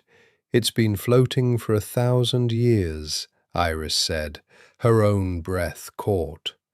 She had seen photographs. Photographs were lies. Nothing prepared you for the thing itself, the audacity of it, a civilization built on water out of pure stubbornness and beauty. The safe house was not a safe house in any sense Gia would recognize. It was a piano nobile, the grand floor of a 16th-century palazzo on a quiet side canal in Dorsoduro, away from the tourist crush, with frescoed ceilings and tall windows that opened onto a small private water gate where the boat slid in out of sight. Sal had owned it for 3 years through a Liechtenstein trust under a name that connected to nothing. It was the bolt hole he'd been building toward since Lucia's funeral, furnished and ready, waiting for the day he found the nerve. Now it held his daughter, his doctor and Marco, and 4 more of his most trusted men quietly stationed in the surrounding Cali. For 6 days, while an ocean away the case came together, Venice gave them something that felt unbearably like a life. Iris fell into a rhythm. She woke early and checked Gia's incision and listened to the clean, strong heart and adjusted the medications and recorded the numbers. She arranged through a contact a quiet consult with a pediatric cardiologist at the Ospedale Civile, just in case, and the Italian doctor reviewed the films and pronounced the surgical work magnifico, perfetto, and asked who had done it. And Iris said, "I did." And the man looked at her with the specific respect of one craftsman for another. And in the long gold afternoons, between the medical vigilance and the ambient fear, there was Venice. There was Gia, growing stronger by the day, well enough now to walk, slowly, carefully, a hand always near, across a little bridge to a campo where she fed pigeons and ate a gelato the size of her head. There was Marco, vast and watchful, teaching her Italian swear words when Iris wasn't listening, and innocent ones when she was. There was the light on the water, and the bells, and the strange suspended peace of a place that did not know or care who any of them had been. At night, when Gia slept, Iris stood at the tall windows and looked out at the canal and waited for her phone to light up. And every night it did, briefly, a message from across the ocean. Never anything incriminating, just proof of life, still standing. She safe? And Iris, safe, strong. She fed 40 pigeons today. How long? And Sal, soon. Days. Hold on. On the 4th night, the message was different. Tomorrow it ends here. The Feds move on the American side at dawn. The Italians take Tommaso when he lands in Palermo. He's flying back for a family meeting, doesn't know it's a trap. By this time tomorrow it's over, and I'm on a plane to you. Tell Gia I'll be there for breakfast the day after.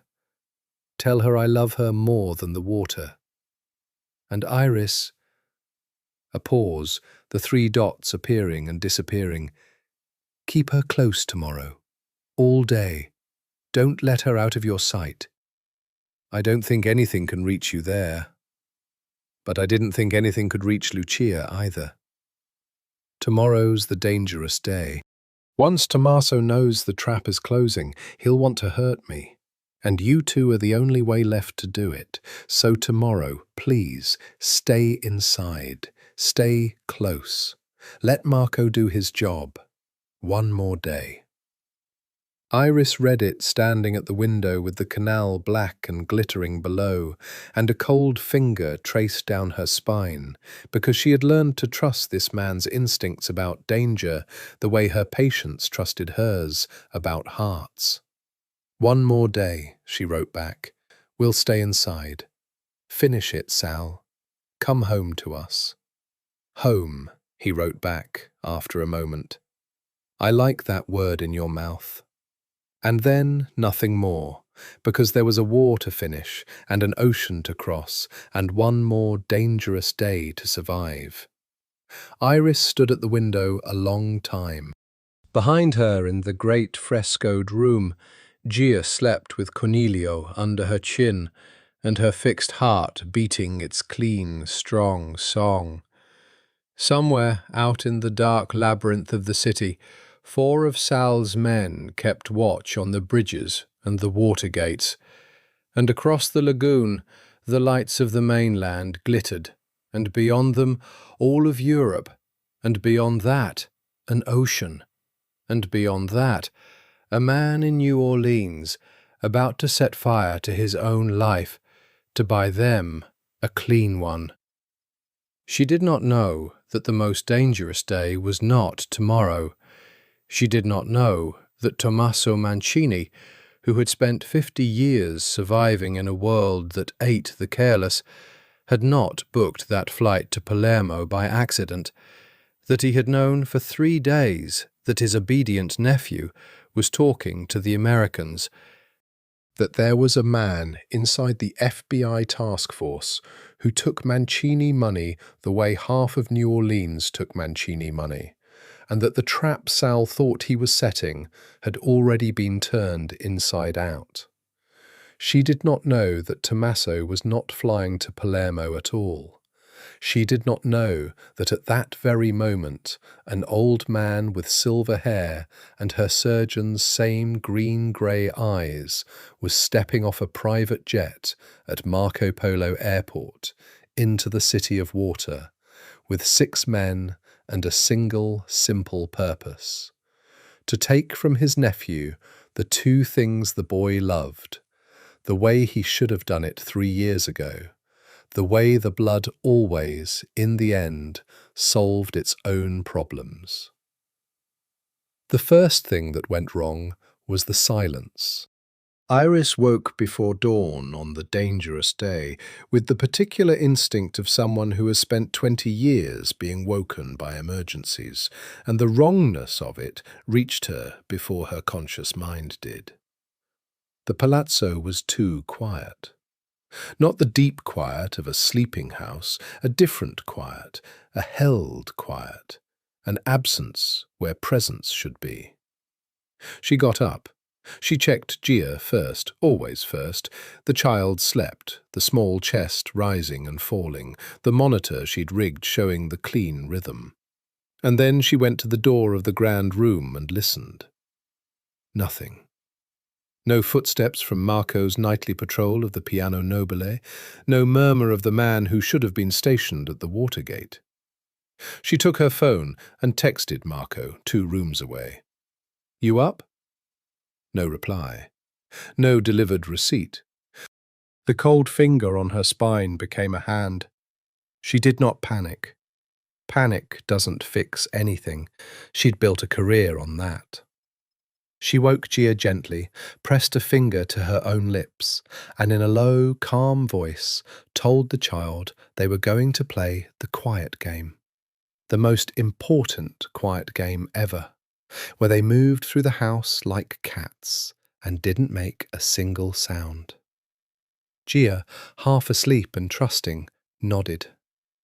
Iris gathered the child's medications into her jacket pockets by feel. She put Gia's shoes on the child's feet. She wrapped her in the dark blanket from the bed. And then she did the thing Sal had drilled into her over the phone on the second night. The thing she'd half listened to and half dismissed as a dangerous man's paranoia. If it ever goes wrong, there's a second boat under the water gate, the small one, and a key on the ledge above the door. Get to the water. Water is faster than the Kali for anyone who doesn't know the city, and Tommaso's men won't know the city. Iris lifted Gia onto her hip. The child was light, too light, still healing, and moved through the frescoed dark toward the back of the palazzo. She found the first man in the corridor. He was one of Sal's.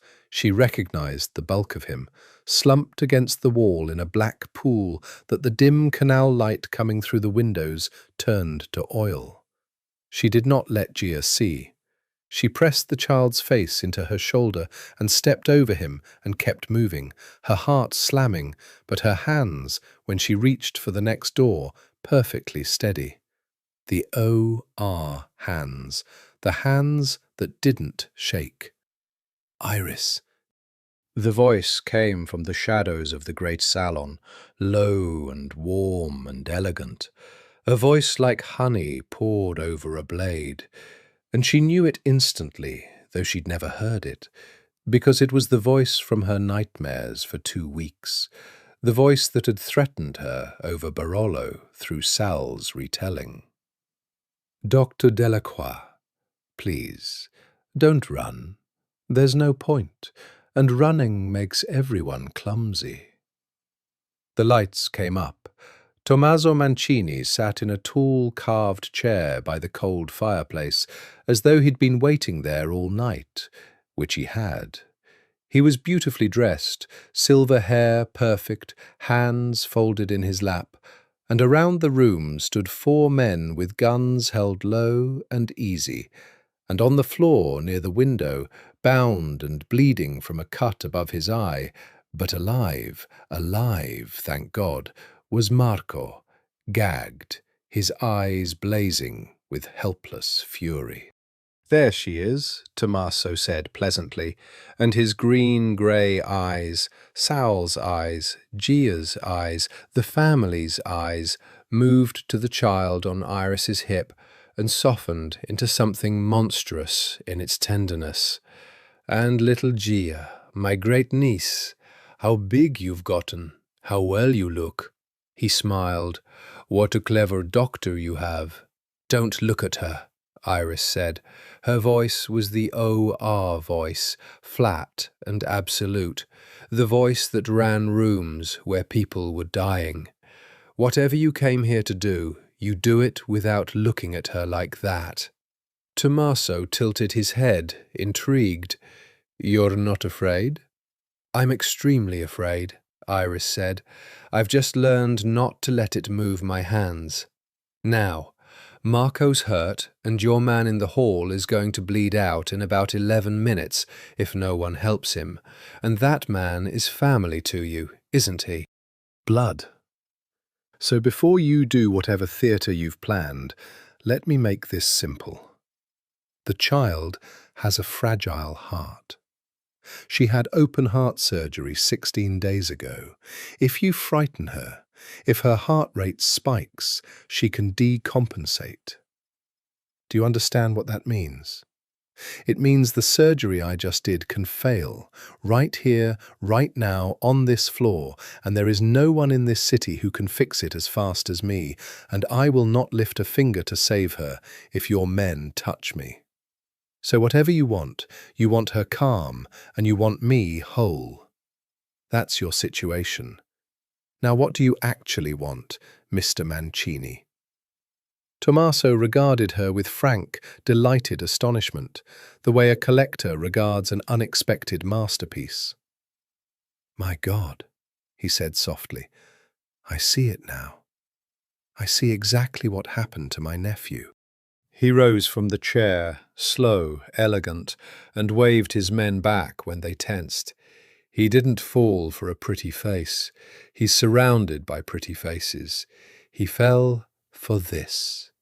A woman who walks into a room full of guns and starts giving orders. He sighed, almost regretful.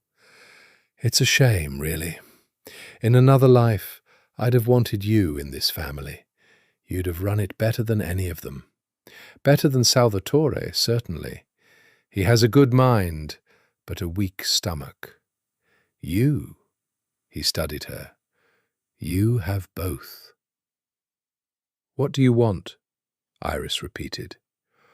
"What I want," Tommaso said, and the warmth went out of him all at once, the way it had at the lunch, the reptile surfacing, "is for my nephew to learn a lesson he failed to learn the first time. The lesson is very simple. It is the only law that has ever mattered in this family." He walked toward her, unhurried, and his men did not move, and the gunlight gleamed on the frescoes of saints and angels 3 centuries dead. "No one leaves, not a wife, not a nephew, not a child. The blood does not let go." Salvatore thought he could take his daughter and run to a city of water and start a clean little life with his clever doctor. He thought he could call the Americans and bury his own family and walk away with everything he loved intact. Tommaso stopped 3 feet from her, close enough that she could smell the bergamot and the cigars. He needs to learn, the way he should have learned 3 years ago, when I gave him the chance to be loyal, that there is no walking away. There is only the family, and what the family allows. "He's already given everything to the FBI, Iris said. "And the DIA. You're not flying to Palermo, you're here, which means you know the trap closed, which means it's already over for you. And this," she gestured at the room, the guns, the bleeding men, "this is just a dying animal biting." Something flickered across Tommaso's face, and for one cold instant Iris thought she'd misjudged, thought she'd pushed too hard. Then he laughed, genuinely, warmly, an old man's delighted laugh. "Oh, my dear," he said, "you're half right, and the half you've got wrong is the half that's going to break your heart."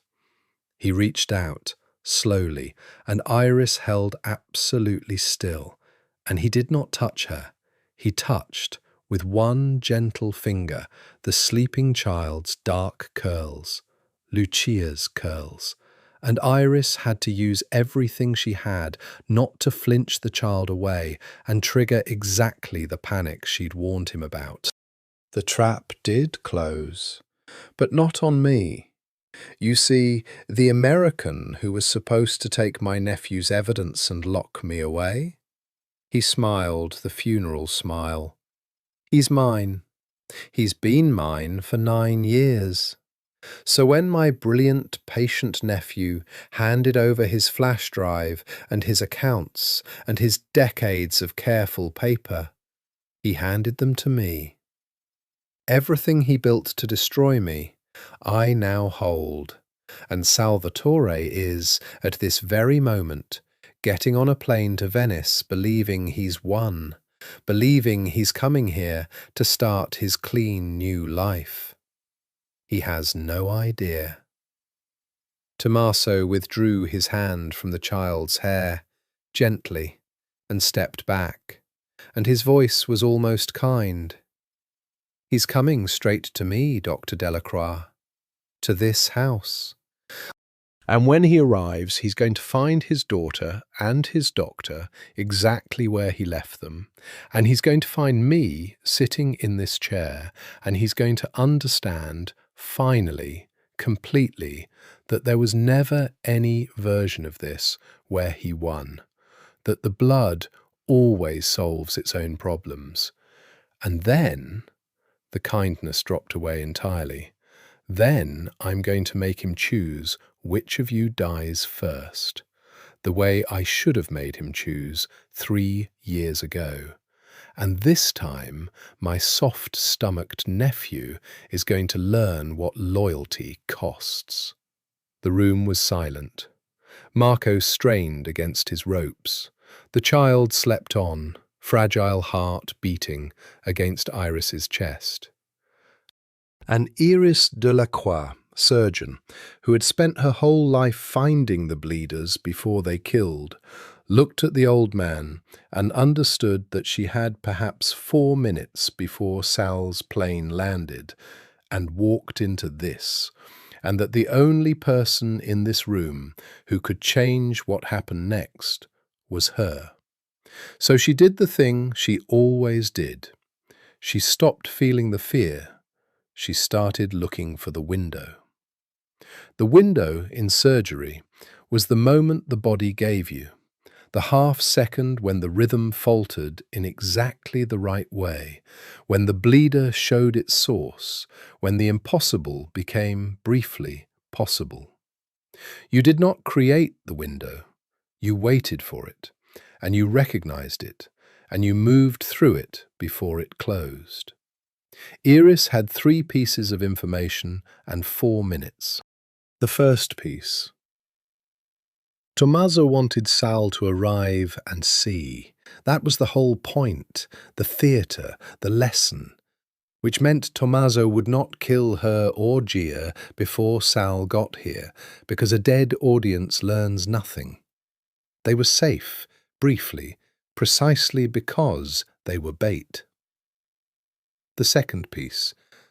The man in the hall was bleeding, and 3 of the 4 gunmen kept glancing toward the corridor where he lay, because he was one of theirs, blood, and even monsters flinch at their own blood, dying. The third piece. Marco was alive, bound but alive, on the floor by the window, and Marco's eyes had stopped blazing with helpless fury and started doing something else, tracking, calculating, the look of a soldier waiting for his moment too. And there was a fourth thing, the thing Tommaso didn't know, the thing none of them knew, the thing that was, in the end, the whole window. Sal had not gotten on that plane believing he'd won. Because Iris knew Sal Mancini now. She knew how his mind worked. She knew that a man who had spent 3 years building a case in perfect patience, who had said the heart rewards patience, who had drilled her on the second boat and the key on the ledge. A man that careful did not hand his only copy of everything to a single FBI agent and fly off whistling. She would have bet her hands on it. Sal had backups.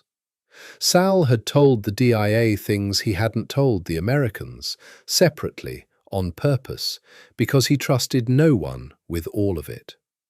If the American was dirty, the Italian side was not necessarily blown. Tommaso might hold the flash drive. He did not necessarily hold everything, which meant Tommaso's certainty, his lovely, fatal certainty that he had already won, was itself the bleeder. The overconfidence was the wound. She just had to make it bleed. "You're wrong about one thing," Iris said. She kept her voice conversational, almost bored, the way she'd talk a frightened resident down. "You think he handed everything to your man in the FBI? He didn't. Sal doesn't trust anyone with everything. He split it. The Americans got one half, the Italians got the other, separately, and they don't know about each other. He set it up that way on purpose, in case exactly this happened, in case someone inside was bored. She watched Tommaso's face, watched for the flicker. Your man gave you the American half. Good for you. But the DIA has the Sicilian half, the half about you, about Lucia, about Palermo, and they're not bought, Mr. Mancini. 20 years they've wanted you. So when your plane was supposed to land in Palermo and you weren't on it, they moved. They're not waiting for you to walk into a meeting. They went to your house this morning. They froze the accounts they do know about. The half you don't control is already gone. It was a guess, a surgeon's educated guess, built from everything she knew about the man she was falling for and everything she'd learned in 3 weeks about the man in front of her. She had no way to know if it was true, but she watched it land, and she saw the flicker. The smallest thing. A tightening at the corner of one eye, a half-second of recalculation, and she knew she'd hit something, knew there was enough doubt in him now to crack the certainty. And a man who suddenly isn't sure he's won is a man who stops being patient. You're guessing, Tommaso said, but his voice had changed, just slightly. Maybe, Iris said. Are you sure enough to bet your freedom on it? Because here's what I'd do, in your position, if I were a smart old man who'd survived 50 years by knowing when the table had turned. I'd take the win I actually have. I'd take the flash drive, the American half, and I'd disappear. Tonight, while you still can, before the Italian half catches up to you. I wouldn't waste my last clean hours staging a lesson for a nephew, because lessons are sentiment, Mr. Mancini. And you told Sal yourself, sentiment is expensive. You'd be doing the exact thing you despise. You'd be letting your hatred of him cost you the only thing that matters, which is getting out alive. The way, she let it land soft and lethal, the way Sal once let his fear of you cost him the only thing that mattered to him. You're about to make his mistake. The smart play is to leave, right now. It was the most dangerous thing she had ever done. She was, with nothing but words, trying to talk a murderer out of murder, by appealing to the one thing he respected more than revenge, his own survival, his own intelligence, his 50 years of being the man who walked away clean while everyone else got caught in sentiment. For a long, long moment, the room held its breath.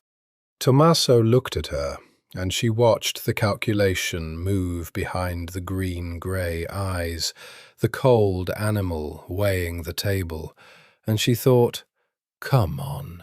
You're a survivor first, and a monster second. Survive. Choose the boat. Leave us and run. And she almost had him. She saw it. She saw him begin to turn, begin to weigh the door against the chair, begin to choose the smart, cold thing over the satisfying, warm one. And that was the moment, of course, that the world chose to take the decision out of everyone's hands. Because that was the moment Salvatore Mancini's water taxi slid silently up to the private gate 2 floors below, and Sal, who had not in fact gotten on the plane believing he'd won, who had landed in Venice an hour early on a flight Tommaso didn't know about, who had been told by the Italian agent, the clean one, 20 minutes ago that the American side had gone dark and his daughter's safe house wasn't answering, came up through the water gate of his own palazzo with a gun in his hand and Marco's missing men's silence screaming in his ears, and he came up fast, and he came up the way he'd come into the warehouse, and the window Iris had been so carefully prying open slammed shut around the sound of the first shot. Afterward, Iris would remember it the way she remembered the worst surgeries, not as a continuous thing, but as a series of frozen frames lit by muzzle flash, each one entire. Frame 1. The crack of a shot from the stairwell. One of Tommaso's men by the door folding sideways, the room exploding into motion. Frame 2. Iris pivoting on instinct, her whole body curling around the child, turning her own back to the room, making herself a wall of flesh and bone between Gia and the guns. Exactly the way she'd shielded children from X-rays 1,000 times, the gesture older than thought. Frame 3. Marco, who had spent 10 minutes working the ropes against the rough edge of the stone hearth while everyone watched the doctor talk. Marco coming up off the floor with his hands free and a roar in his chest, throwing his whole vast body at the nearest gunman. Frame 4. Sal in the doorway. Not the philanthropist, not even the man from the warehouse. Something past that, something Iris had no name for. A father who had landed an hour early to find his men dead in the halls, who had climbed 2 flights of stairs, not knowing if his daughter was already gone, who came into that room having already, in the eternity of the climb, lived through her death 100 times. The look on his face was not rage. It was the absolute, terminal calm of a man with nothing left to lose, and it was the most frightening thing in a room full of guns. What followed lasted perhaps 40 seconds.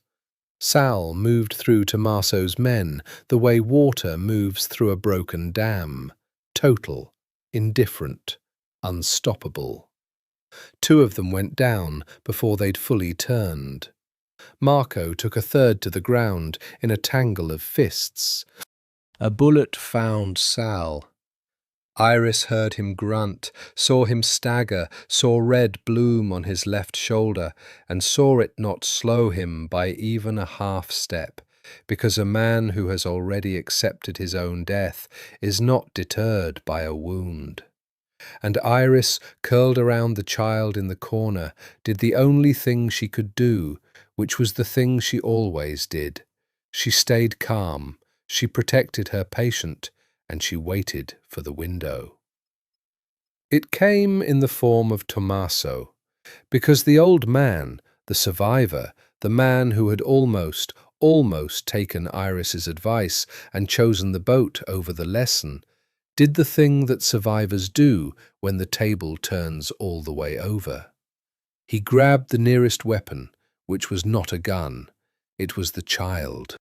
He lunged for Gia in Iris's arms with the old reptile instinct that a hostage is worth more than a bullet, and his hands closed on the blanket. And Iris Delacroix, pediatric cardiothoracic surgeon, who had the steadiest hands in the city of New Orleans, who had warned this man with perfect clinical accuracy that frightening the child could stop her fragile heart, did not let him have her. She turned, putting her body fully between Tommaso and the child, and with the heel of her free hand she drove a strike up into the old man's throat. Not a brawler's blow, a surgeon's blow, anatomically exact, into the soft notch above the sternum where the trachea was vulnerable.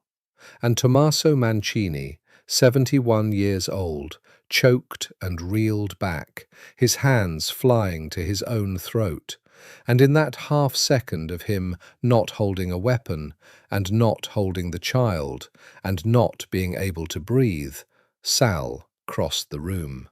What happened then, Iris did not entirely see, because she had already turned away, already dropped to her knees over Gia, already pressed her stethoscope-trained ear to the child's chest in the chaos to check the heart, the heart, the heart.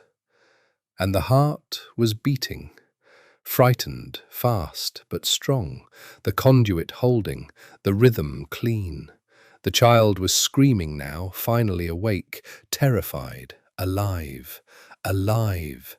And a screaming child was the best sound in the world, because a screaming child was a breathing child. When Iris looked up, it was over. Tommaso Mancini was on the floor by the cold fireplace, alive but finished, Sal's knee in his back and Sal's gun against the base of his skull, and the room was full of the sudden, specific quiet that comes after violence, the ringing, the smell of cordite and blood.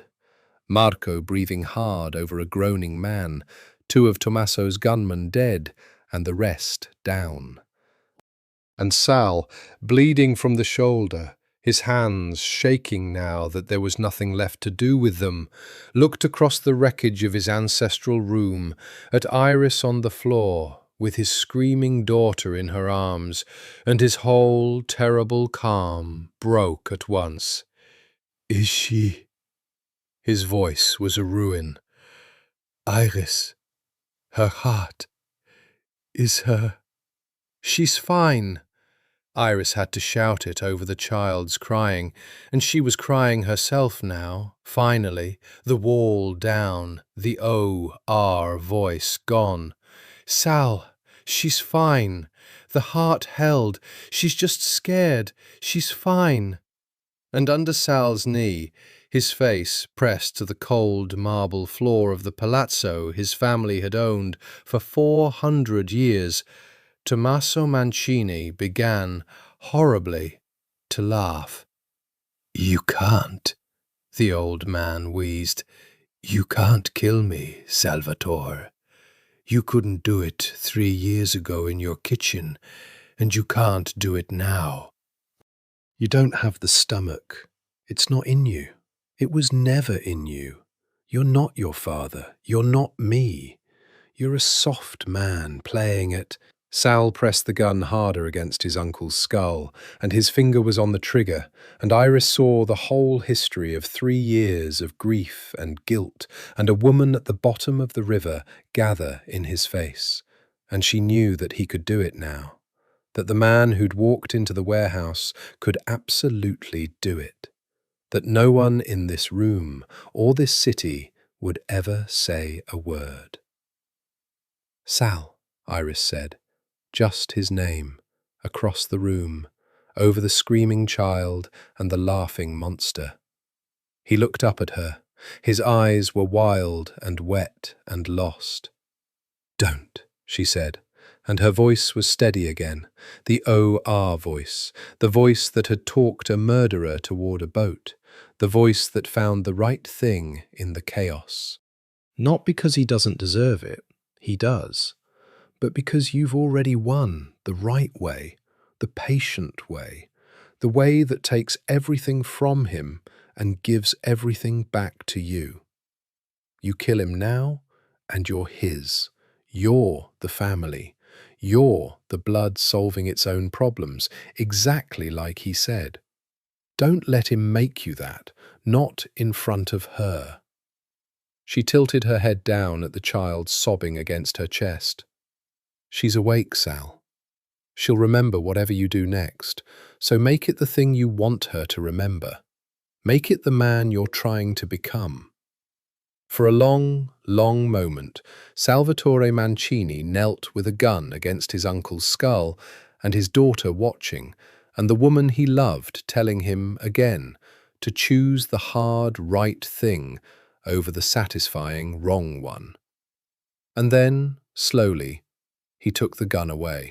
"No," Sal said, to Tommaso, to himself, to the ghost of Lucia, to all of it. "You don't get the river. You don't get to disappear clean, the way you made her disappear. You're going to a cell, Zio.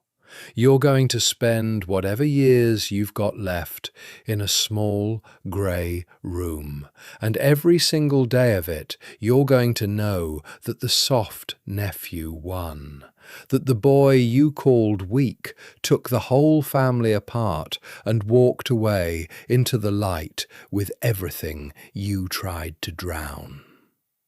He stood, hauling the old man up, and the cold facade slid back over his face.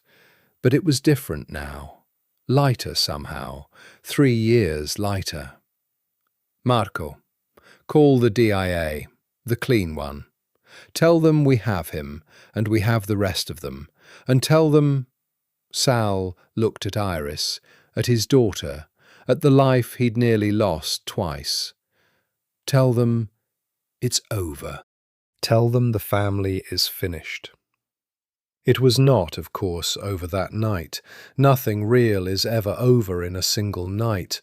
What followed was weeks, months of the grinding, unglamorous machinery of justice, the part that never makes the films. Iris learned that this too was a kind of surgery, long, careful, exhausting, performed on a patient who fought you the whole way, with success measured not in a single dramatic moment, but in 1,000 small, correct decisions made under pressure. Sal had been right about himself, and Iris had been right about him too. He had not handed everything to one FBI agent. The flash drive Tommaso's man had intercepted was real, but it was a copy, and a partial one, salted with enough truth to be convincing, and missing the keystone, the Lucia evidence, the offshore architecture, the recordings. Those Sal had given, separately and in person, to the one DIA magistrate he'd spent 6 months vetting, a woman in Rome with 2 decades of dead colleagues behind her, and no price anyone had ever found. When the American side went dark, she had not. She had been the clean half of the trap, and the trap, in the end, had held. Not the way Sal designed it, but the way he'd built in redundancy against, because he was a man who'd learned the hard way that the only plans worth making were the ones that survived betrayal. Tommaso Mancini was arrested in Venice that night and extradited to Italy within the week. The evidence Sal turned over, 2 decades, 3 jurisdictions, 41 names, became the largest organized crime case either country had seen in a generation. The American operations collapsed in a wave of dawn raids. The judge Tommaso owned was indicted. The FBI agent who'd taken Mancini's money for 9 years was arrested at his daughter's soccer game, which Iris found grimly fitting. And the murder of Lucia Mancini, 8 years buried under a paid-off accident report, was reopened. Sal sat in a federal facility for 9 days during the immunity negotiations, the hardest 9 days, with Gia asking every morning where Papa was, and Iris lying for the first time in her life to a child, telling her Papa was finishing the very important work of making them safe. When Sal walked out, it was as a protected witness with a signed agreement. Full immunity for his testimony, witness protection of his own design, and, the thing he had wanted most, the thing he'd built the whole impossible gambit to win, legal, internationally recognized custody of his daughter, with every Mancini family claim to the child severed forever. He had given up everything. The port, the penthouse 41 floors above the river, the foundation, the mansion on St. Charles, the $80 million terminal, the empire his father had built and his uncle had stolen. He kept nothing but his daughter, his freedom, his life, and one quiet palazzo in Dorsoduro that no one had ever been able to connect to the Mancini name. "You're a poor man now," Iris told him, the night he came back to them in Venice, gaunt and grey from the 9 days, but free. Free, the word still strange on him. "I have never," Sal said, looking at her across the frescoed room where his daughter slept and the canal glittered through the tall windows, "been so rich in my life." There was, between them, one more reckoning, the one that had nothing to do with courts. It came on a grey afternoon a few weeks later, when the worst of the legal storm had passed and the strange new ordinary life had begun to take shape, and Iris found Sal standing at the window where she always stood, looking out at the water. "You haven't asked me," she said, "the thing you said you'd ask, when it was over." She came and stood beside him. "It's over, Sal. It's been over for weeks, and you've been careful, distant, keeping the line again." He was quiet for a moment. "Because I'm still working out," he said slowly, "whether I have any right to ask it. You know what I am, Iris. You knew before anyone.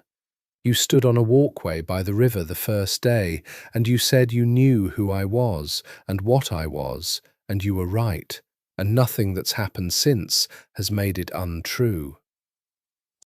I killed men.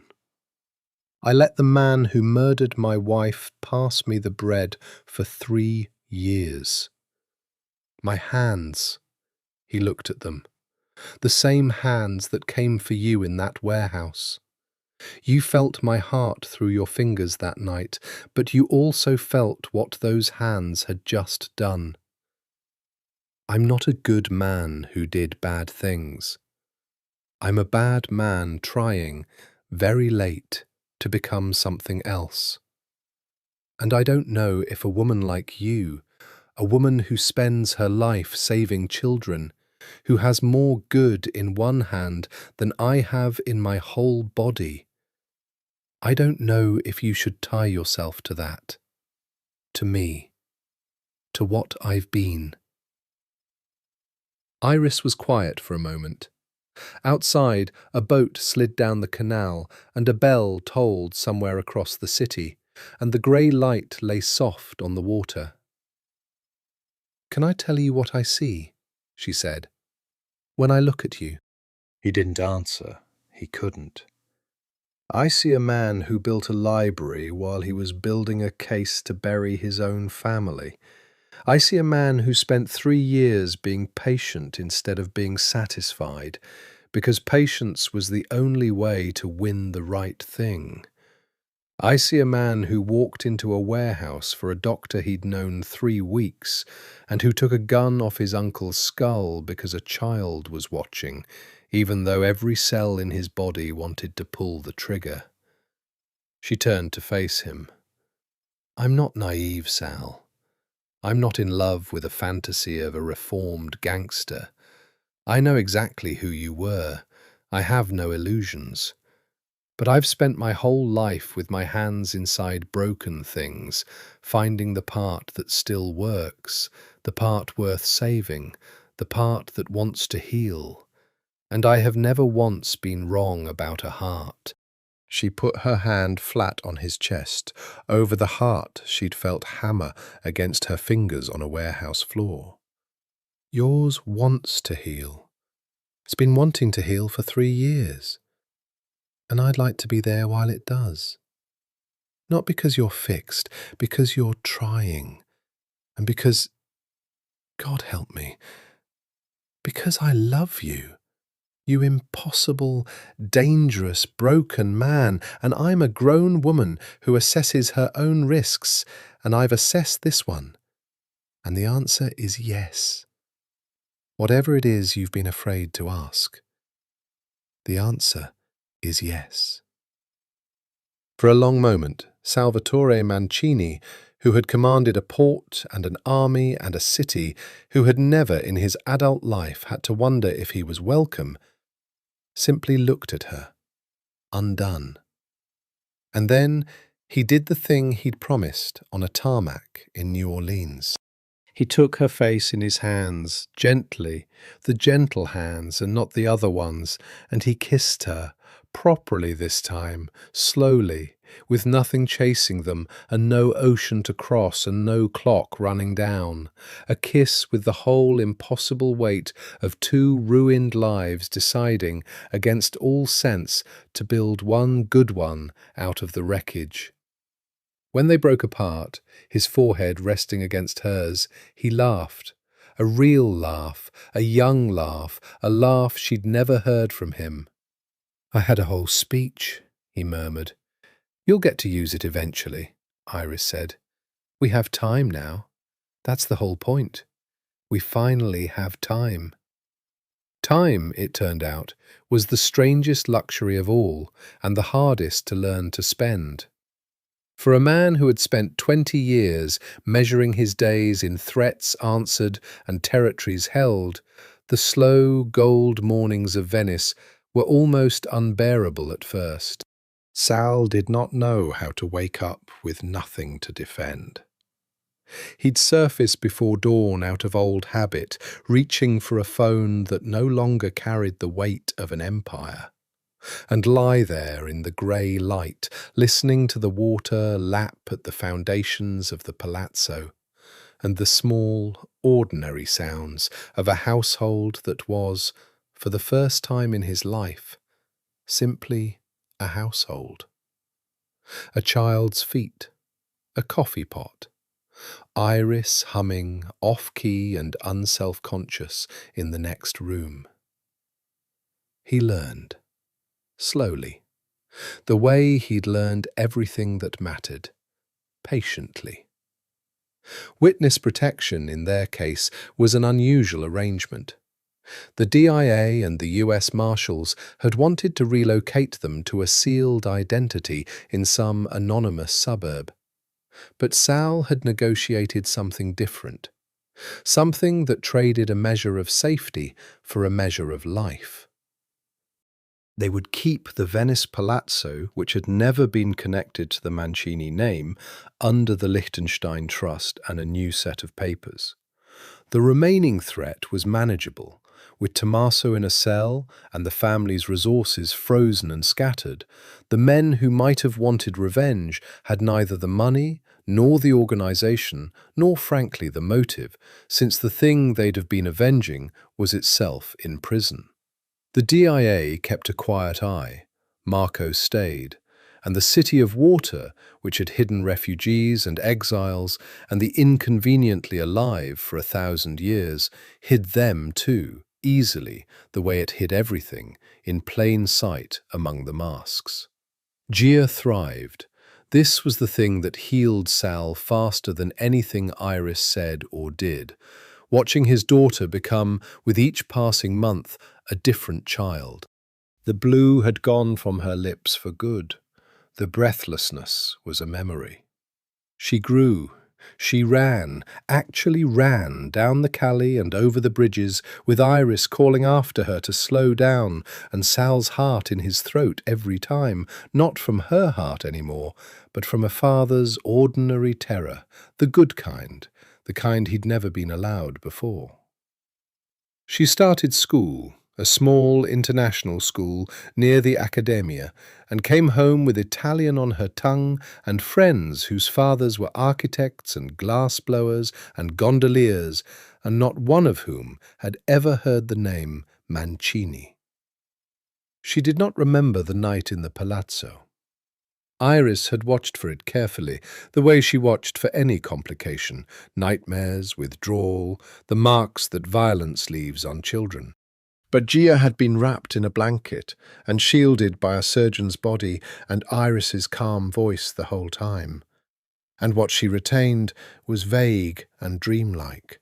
A scary night when Papa got hurt, and the bad great-uncle went away, and children, mercifully, are built to let such things sink. The scars on her ribs and her back, the old ones from a drunk cousin's hands, faded with growth into thin silver lines that no one would ever explain to her until she was much older and could understand. And Iris built the thing she'd dreamed of without ever quite admitting she dreamed of it. The Italian medical bureaucracy was its own kind of dragon, but her credentials were impeccable, and her reputation, once the cardiologist at the Ospedale Civile started telling people who had really done the miracolo on the little American girl, opened doors. She did not want to run a surgical service again. She'd spent 20 years carrying other people's children in her hands, and she found, to her surprise, that she was ready to set down some of that weight. What she wanted was smaller and, in its way, harder. A clinic. She opened it on the ground floor of a building 2 bridges from the Palazzo, a small paediatric clinic in a working-class corner of Dorsoduro, where the families were Venetian, not tourist, and where good children's medicine was harder to come by than the postcards suggested. She painted the walls the warm ochre of her grandmother's house in Treme, 4,000 miles away. She put a fish tank in the waiting room and a basket of stuffed rabbits and a sign on the door in Italian and English. She learned enough Veneziano to make the nonne laugh. She set bones and soothed fevers and caught twice in the first year congenital heart murmurs that a less expert ear would have missed, and sent those children on to the surgeons with notes so precise the surgeons asked who'd written them. She realized one ordinary Tuesday, watching a 4-year-old chase a balloon around her waiting room, happier than she had ever been in her life. Sal came to the clinic some afternoons, when school let out, bringing Gia to do her homework at the little desk in the back office. He'd grown into the new life the way he grew into anything, completely, once he committed. He cooked now, properly, for the household, the grandmother's recipe cooking he'd never had time for. He'd taken up, of all things, the restoration of the palazzo, learning from old Venetian craftsmen how to repair the centuries-old plaster and the warped shutters, working with his hands at something that built instead of broke. He read. He'd become, improbably, a fixture at a particular cafe on a particular campo, where the old men who played cards there had no idea they were dealing in their daily 4-card game with a man who had once controlled the port of New Orleans. He testified, twice, by video link, in the trials that ground on across the ocean. Those days were hard. He'd come home grey and silent, and Iris learned not to fill the silence, only to be in it with him, the way she'd learned to sit in the quiet of an ICU. The Lucia trial was the hardest. He had to speak, on the record, the words he'd carried for 3 years. I knew, and I did nothing, and she died. But the magistrate in Rome, the clean one, the one who'd held the trap, had told him something he repeated to Iris that night, holding her in the dark, with the canal sounds rising through the windows. She said, "The bravest thing isn't the man who never falls," Sal murmured. "It's the man who finally stands up, even years too late, even carrying everything he did wrong, and tells the truth out loud, so it can't be buried again." She said Lucia got her justice because I finally became 8 years late, the man Lucia died believing I could be. His voice was thick. I don't know if that's true, but Gia gets to grow up knowing her mother was murdered for being brave, not killed in an accident for being careless. That's something. That's the one thing I could still give her. It's everything, Iris said into the dark. It's the whole thing, Sal. The truth is the whole thing. And she held him until the grey light came up over the water, the way it did every morning, indifferent and beautiful and entirely theirs. They married in the spring, 2 years after a woman stood on a rusted walkway by the Mississippi and told a dangerous man she knew exactly what he was. It was a small thing, by the standards of either of their old lives. No gala, no mansion, no chandeliers, no men with guns under their jackets. They married in the little campo outside Iris's clinic on a morning when the light came off the canal and turned the old stone gold, with Marco standing as Sal's witness and weeping openly the entire time. And Gia, 9 years old now, tall, brown-curled, fierce, her heart beating its clean, strong song under a yellow dress she'd chosen herself, holding the rings on a cushion and taking the responsibility with the gravity of a small judge. The card-playing old men from the cafe came. Iris's clinic families came, the non who'd taught her Veneziano and the children whose murmurs she'd caught. A handful of Iris's cousins flew over from New Orleans, suspicious and curious, and ultimately disarmed by the sheer happiness of it, by the way the cold, dangerous man their cousin had warned them about looked at her like she'd hung the moon. Marco was right, Iris thought, watching Gia's old phrase prove itself true. There was no priest from any family. There was a kind Venetian official, and after a long table set up in the campo, and food Sal had cooked himself for 2 days, and wine and music, and the whole working-class corner of Dorsoduro that had quietly adopted them, turning out to eat and dance under the strung lights as the evening came down soft and blue over the water. Sal stood at the edge of it at one point, watching his wife laugh with her cousins, watching his daughter dance with Marco's enormous, careful hands holding hers, watching the life he had built out of the wreckage of the one he'd burned. And Iris came and stood beside him, the way she had at a gala in another life, in another country, a lifetime ago. "You're doing the thing," she said, "the watching from the edge thing." Old habit, watching the room, counting the exits. And how many exits? He was quiet a moment, and then he laughed, soft, and put his arm around her and pulled her in against his side. "I stopped counting," he said, "about a year ago. I noticed last week that I'd stopped. I don't watch the exits anymore. I just watch." Iris leaned her head against his shoulder, the shoulder with the small white scar from a bullet in this very palazzo, and looked out at the campo full of light. "Do you ever miss it?" she asked. She'd never asked before. It seemed on this day safe to ask. The other life, the power, the port, the penthouse, being the thing you were. Do you miss it? Sal considered it honestly, because she had taught him, more than anything else, to consider things honestly. "I miss feeling like I could solve anything," he admitted. "That's the seduction of it, you know, the real one, not the money. The feeling that there was no problem in the world you couldn't make disappear, pay it, threaten it, drown it. It's a kind of madness, but God, it's a comfortable madness." He turned and looked down at her. "And then Gia got sick. And for the first time there was a problem I couldn't pay or threaten or drown. And the only thing that could solve it was a woman who refused all three.